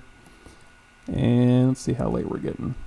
Okay, we got about 30 minutes. Before I get too far, I am going to pop one of these pieces off and we can start refining it. If I can find something I like here. Let's see. Yeah, my personal channel is Twitch TV Pav Mike, and then I'm here. So I'm here on Pixelogic. Usually I'm streaming at night, but because today's Valentine's Day at night, I'm going to be doing Valentine's Day stuff. So that's why I'm streaming in the morning. But usually I stream for Pixelogic every Tuesday, PST, 6 p.m. Pacific Standard Time. And then on my channel, Thursdays, 6 p.m. Pacific Standard Time. For this part in here, we'll keep this articulatable. So, and this doesn't have to be like, oh, I'm going to draw abs on her. It doesn't need to be like Batman and Robin or anything. It can just be this kind of thing here.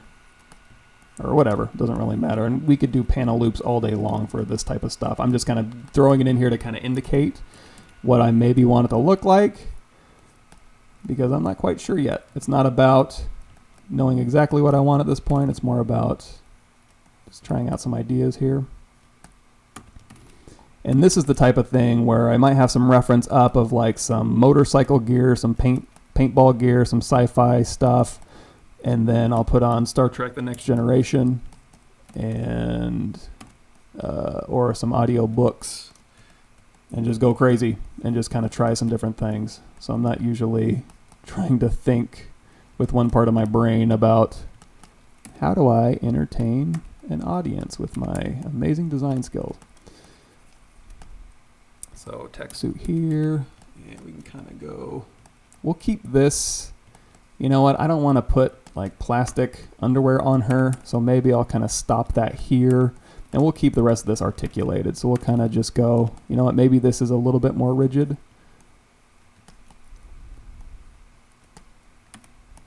Or maybe it'll stop here, and then the rest of this will just be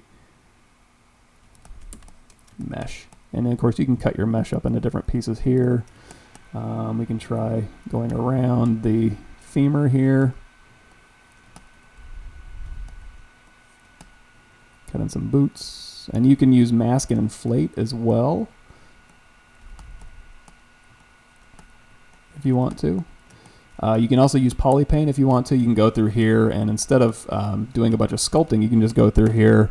And so by default, the color is white. So we can go like maybe a red color and you can start painting in. Let's do like a light red. You can start painting in light red where you want pieces to go. Maybe we'll make light red plastic, so this can be like a plastic piece. Don't put plastic over the knees because it won't be able to bend. Like if you do that, you need to let it breathe, you know.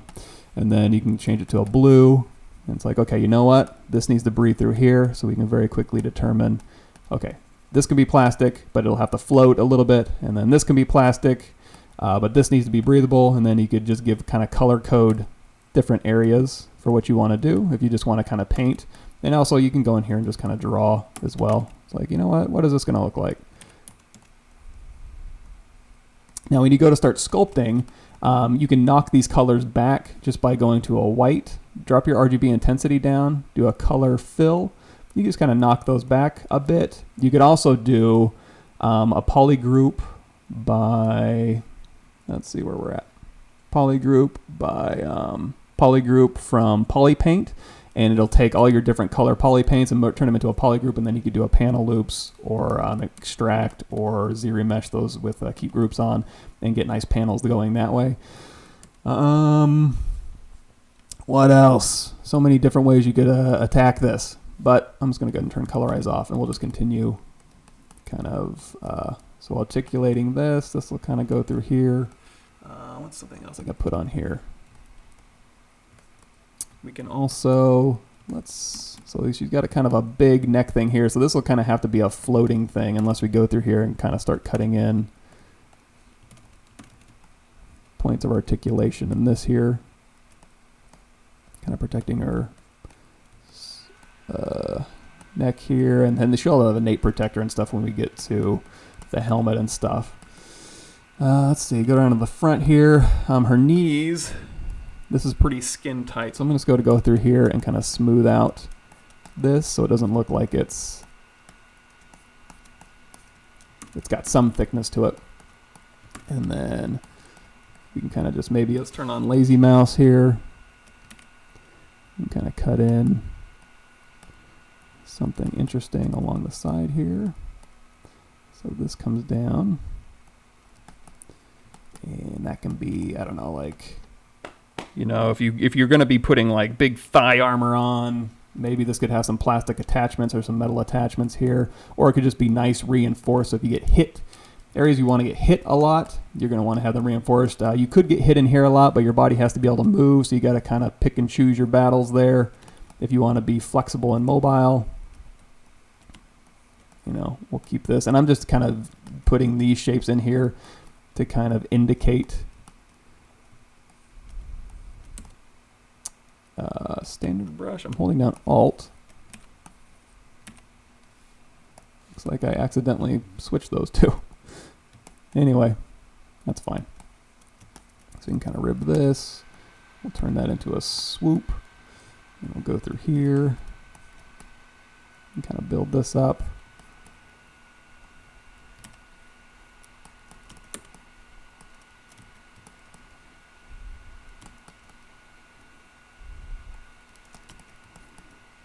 Alrighty, and then in here you can actually have these a little bit more protected. You're probably going to have knee armor, knee pads going on, so we can kind of build these up. Let's say,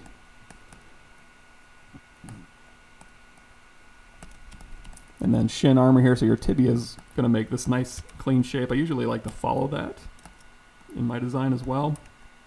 And we can kind of have this maybe sitting below, so this will be floating. And then this will kind of be floating below here.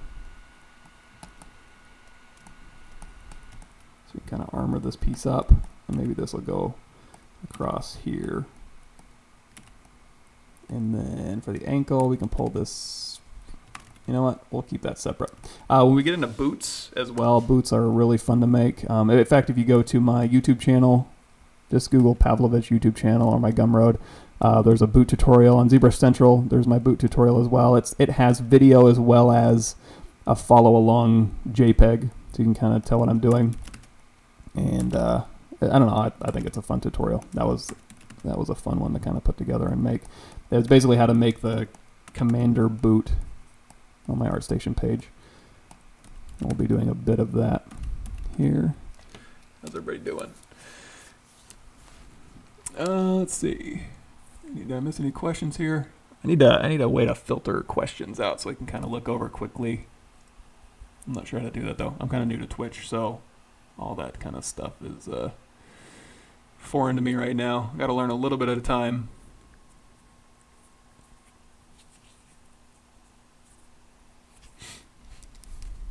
So we got this. Oh, thank you, Pixelogic, for that link.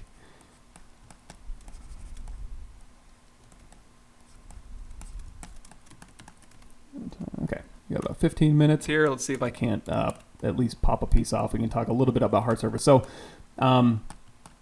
usually when people ask like, hey, what do you want to see? It's usually hard surface and hair. We will definitely be getting into a lot of hard surface stuff when we get into doing the sci-fi thing, but we got to start somewhere, and I don't want to jump immediately into, I mean, we can. I might just start making guns or something here. We can kind of jump around a little bit. But let's see. Let's go ahead and the back of her knee, I'll just kind of cut out maybe, and we'll give that kind of its own mesh here. This thigh piece here is kind of cool maybe. We can say that'll be, we can mush these together here. And actually, if you go to my YouTube channel, there should be quite a few bodysuits like this. It's been a while since I've done them, but I did a bunch of different bodysuit variants that are very similar to this. So use those to supplement this, I suppose, if you're so inclined. You don't have to. And then we can maybe armor this up. Anyway, whatever. So I will continue to concept this either on this channel or on my channel. And let's say, let's go ahead and refine this bit a little bit more. So let's say we like this piece here. So we've got kind of this shape in here. We can kind of pull this up. So if I want to go ahead and start refining this a little bit more, what I can do is I'm just going to pop this out and raise the resolution just a bit. So I'm going to take this piece here. We'll go ahead and mask it. I'm going to hit Control W, isolate it, just Control Shift tap it. I'm going to go ahead and do a quick split hidden. Go into solo mode. I'm going to close holes. I'm going to do a quick mirror and weld because close holes operation doesn't automatically do a mirrored operation. I am going to go down here and turn off double. So I'm going to isolate this. I can hit W and Control tap this, and then I can just move this back. If you do Control Shift and move it back, it'll actually add an edge loop, which will give you a little bit more breathing room. And then you can just Dynamesh this together. And now you've got a piece in here that you can go ahead and crank the resolution up. And you can refine it separately. If I go back to our suit here, I can just Dynamesh this, mirror and weld, and then I can just smooth this down. And now I've got a piece here that's separate, and I can go through here and start refining this. So we've got backface turned on, and it's a little higher resolution. So now I can start making a little bit more, what's the word I'm looking for? Informed decisions. If I want to push this back, and then I can also alt tap on this thing and go, you know what? If I push that back, I want to have a little thing here that'll kind of poke through. Then I'll tap back here, alt tap. And this will kind of spin around here. You can kind of smooth this. We can build this up. You can use Damien Standard too. If you want to like cut in with Damien Standard or hold down Alt, that'll pull up to kind of a little bit more of a rigid line. And then if you want to use the clay brush, I'm going to go ahead and turn off that alpha for now. You can use clay brush to kind of build up to those little places you did there, like so. And if I go into solo mode here, now I can use, I can Dynamesh this. I can also use H polish. And I can hold down, if you use Alt, you can kind of H polish up to a surface and then let go of Alt and kind of polish down. You can just very quickly start determining nice organic hard edge shapes. You can also use your clip brush if you want to go through here and start cleaning this up a little bit. You can also use clip circle and hold down Alt, and that'll kind of clip through here. So just really quickly, you can start refining these shapes. Now these shapes right here, it's like, you know what, I'm going to go ahead and do a custom, I got a cylinder in here. I'm just going to drop a cylinder in there, push that back. I'm going to go ahead and do a hide point split hidden. For you guys, that'll just be your subtool menu, split menu. And now that I've got a cylinder in there, I don't need the cylinders on this thing. So I'm just going to do a quick lasso, and we'll just kill these things here. Delete hidden, dynamesh those together. And now with these cylinders, I can start doing some cool stuff. So now I'm already articulating. Let's go ahead and inflate this point back here, and we'll use our move AcU and kind of pull this around. And now with this cylinder, if we want to get a little bit fancier, we can go, you know what? We'll go ahead and rotate this around. I'm going to do a quick save. Whenever I start splitting stuff off, I sometimes like to do a quick save and then just reload that quick save. It's going to clear out a little bit here. While I'm doing hard edge modeling, I'm going to turn perspective off. And then with this thing here, we can go through here with our Z modeler brush. We can do like a bevel, edge loop complete. Bevel. Yeah, there we go.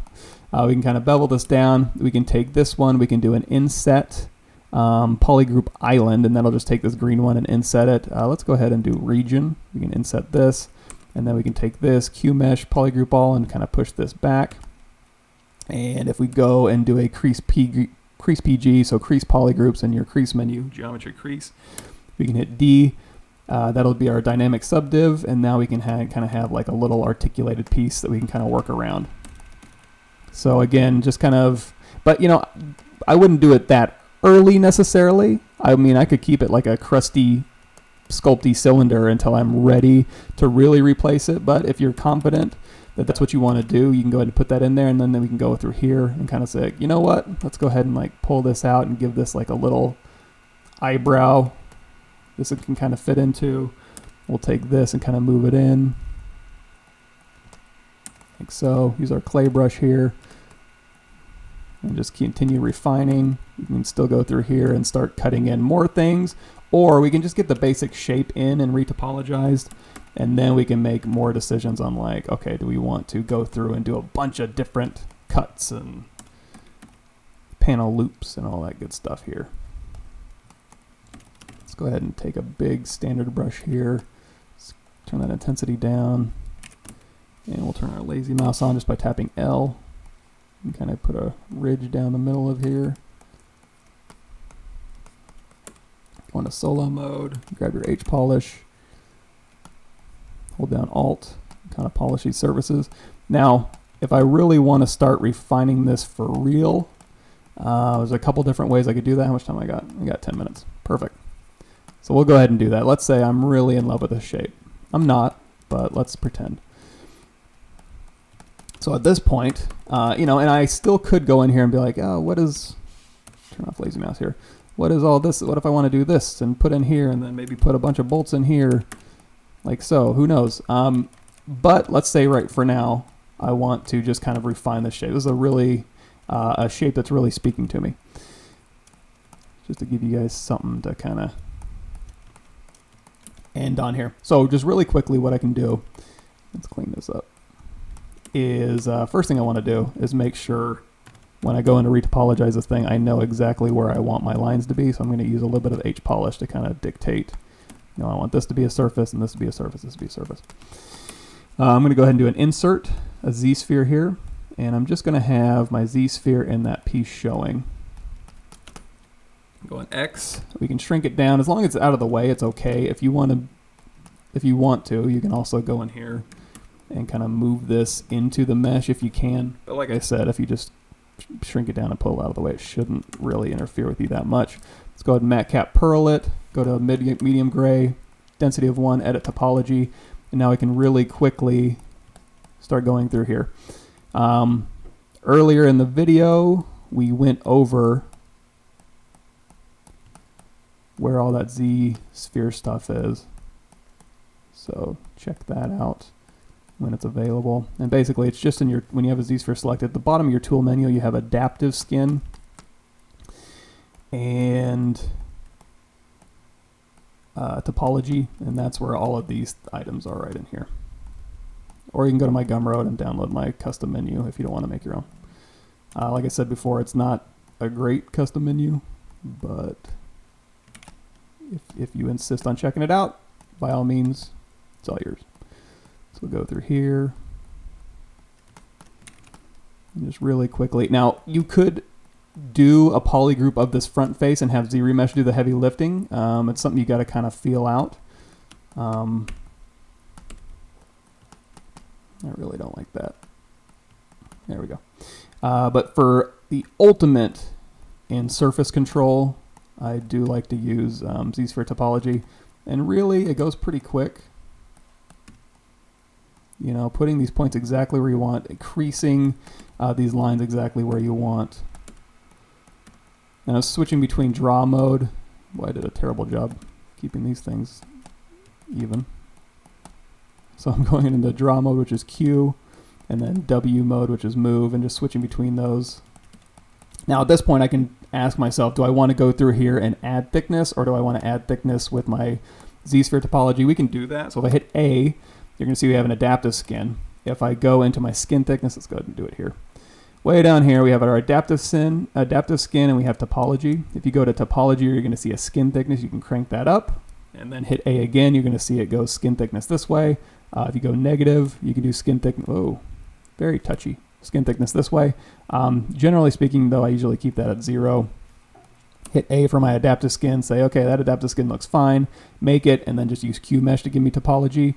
Or if you wanted to, if it's a very complex mesh, you could go through here and retopologize all the way around your object.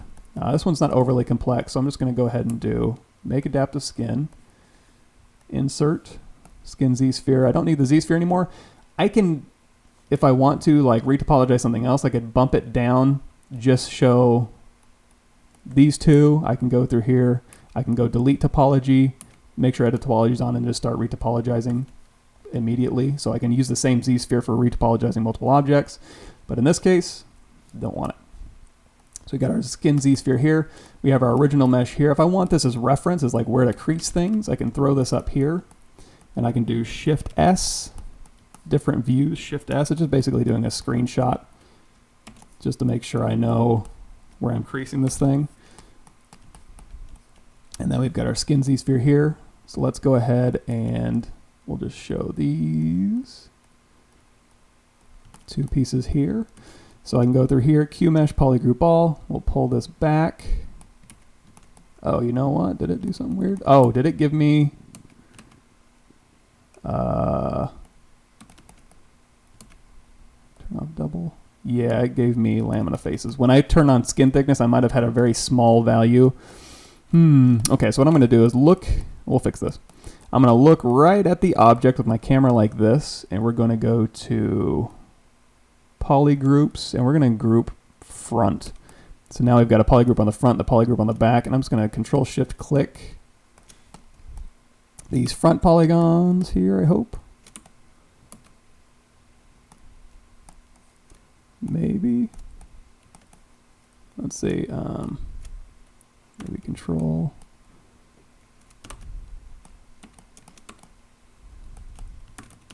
That's what happens when I get too caught up in I probably wouldn't use this as a game asset just because I would retopologize this entire mesh as one piece probably. But I'm wondering why I can't split these off. Let's try zero mesh double. Data size 0, keep groups. No. Let's see, on groups. Group by normal. There we go. So let's take, there we go. Okay, delete hidden. And then I'm going to flip this. Perfect. Okay, so group by normals work. Go out of solo mode here. So we've got this piece here, and that shouldn't happen to you. That was just happening because I put probably a really small weird value in my adaptive skin thickness. But if you're just doing this, QMesh polygroup all, we'll pull that back, go out of solo mode. We'll go ahead and flip. For you guys, it'll be under, we talked about that before. And I'm just going to kind of pull these out here. And you can use, go out of solo mode, and you can use this mesh as kind of reference to kind of pull, oops. Make sure you turn on X. So we're doing it in symmetry here. So we can kind of pull these out here. And basically just making sure it kind of goes out like our original polygroup here. If I was doing more of a cinematic mesh and this was just basically going to be this shape subdivided, then absolutely I would use this as a good, at least a good start for my game res mesh. Same thing with the underwear earlier. That Z-remesher is usually fine for like a good start to the game res. If not, if you're doing more cinematic stuff, it could be a finish for your Z-remesher does a great job. If you need a little bit more control, sometimes it behooves you to go in and clean it up or retopologize. But for instance, so we've got this piece here, we've got this out where we want it to. We're using our concept sculpt as kind of placeholder here. And now if we go into solo mode here, we've got our mesh here. And just so I know where to crease these things, I've got my reference mesh up here. So now by default, it will go ahead and crease polygroups for you. If for some reason it doesn't, if I do an uncrease all, we can just go ahead and we can either crease polygroups, you can also change, and all of this stuff is under your geometry crease menu. So you can change your crease tolerance, the crease, or you can just do a crease polygroup. If you hit D, that'll give you a dynamic preview. That'll turn that on so you can kind of see what it's going to look like. And then you just want to go through here and then go like, okay, I want to crease this edge. It's the Z modeler brush BZM. So we'll crease this, we'll crease this, we'll crease these two here, maybe. Oh, that's already creased. I need to crease these two. And it's kind of bugging me. Let's move these out just a bit. Oh man, I'm getting hungry. I woke up too early today. Didn't get breakfast yet. So we got this creased, this crease. Let's go ahead and crease this. So now if I hit D, it'll probably look a little bit closer to our concept up here. That's about right. And because this is just a dynamic preview, you can go through here and just start really, it's got a high-res preview of the mesh, but you can still go in here and kind of move this thing around. So now if I go here, you're going to notice we average the vertices a little bit. So I'm going to inflate this just a tiny bit to get our, maybe not that much. Let's do 0.5. There we go. Just to kind of get some of our object back, our mass volume back, I should say. Something like this. Let's go ahead and go out of solo mode. And then we can hide our original mesh here. And now we've got a nice clean mesh here. So I probably don't even need our concept mesh anymore. I can go ahead and delete that. Now that I've got this and I've got it in context, I can go ahead and start moving these pieces around. And if I want to, because I have all these pieces creased, if I go here and I go to my crease menu, you're going to see there's a bevel option. I can bevel all my creases and change the bevel width. So you can kind of get kind of a softer transition here. Or, if we undo that, you can also go through here and you can go Control D to subdivide it up. Do an uncrease all. And then, oops, wait a minute. I had dynamic on, sorry. So I'm going to do Shift D to go out of dynamic preview. I'm going to do Control D, which is actually going to give us subdivision history. So you can divide it up. Let me go back to Matcap Gray. So you can divide it up to a certain point, hit uncrease all, which is under your crease menu, hit Control D, and then it'll go ahead and give you a nice smooth transition between those two polygroups. So a bunch of different ways to do all of this stuff. Okay. There we go. So just a really quick way, and we'll do a bunch of other methods as we go through with Z-remesher and extractions and clipping and cleanup and polish by features and panel loops and all that good stuff as we move forward. But for today, I think that's good. So everybody cool? I think I'm out of time. Yeah, 9:02. So I hope that was useful. Continue back. Catch me on my channel on Thursdays. Catch me on this channel on Tuesday nights.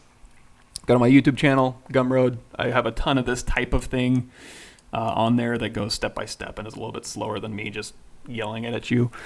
But have a good day. Hope everybody had fun. I hope I caught all the questions. It's kind of hard for me to split my attention. But for what it's worth, as we continue on, like I said, gloves and boots are going to be really fun. Kind of breaking her apart and giving her a cool tech suit with like little metal bits and screws and pulleys and wheels will be really fun. So hopefully, get rid of the screenshots. So when you do Shift S, that'll go ahead and do a capture. Hit Control N, and that basically clears your canvas, and then you can get rid of that. Good question. Oh, for the game res, I would basically, in my source art, I would have all of these different pieces with material IDs, and then I would just Z-remesh all of this together and use that as my game res, because if I go through and use this piece as a game res, and this piece as a game res, this piece of game res, this piece of game res, all of these as separate game reses, they could be very heavy. It's better just to go ahead and blanket it in an envelope and then bake normal map information, and then use that with a very cheap polygons. If it's cinematic, that might not be the case. VR has some issues with normal maps, so you kind of have to pick and choose what you build out there. But just in general, that's what I'm talking about. Cool. Thanks a lot, guys. See y'all later. Let me find my thing so I can stop.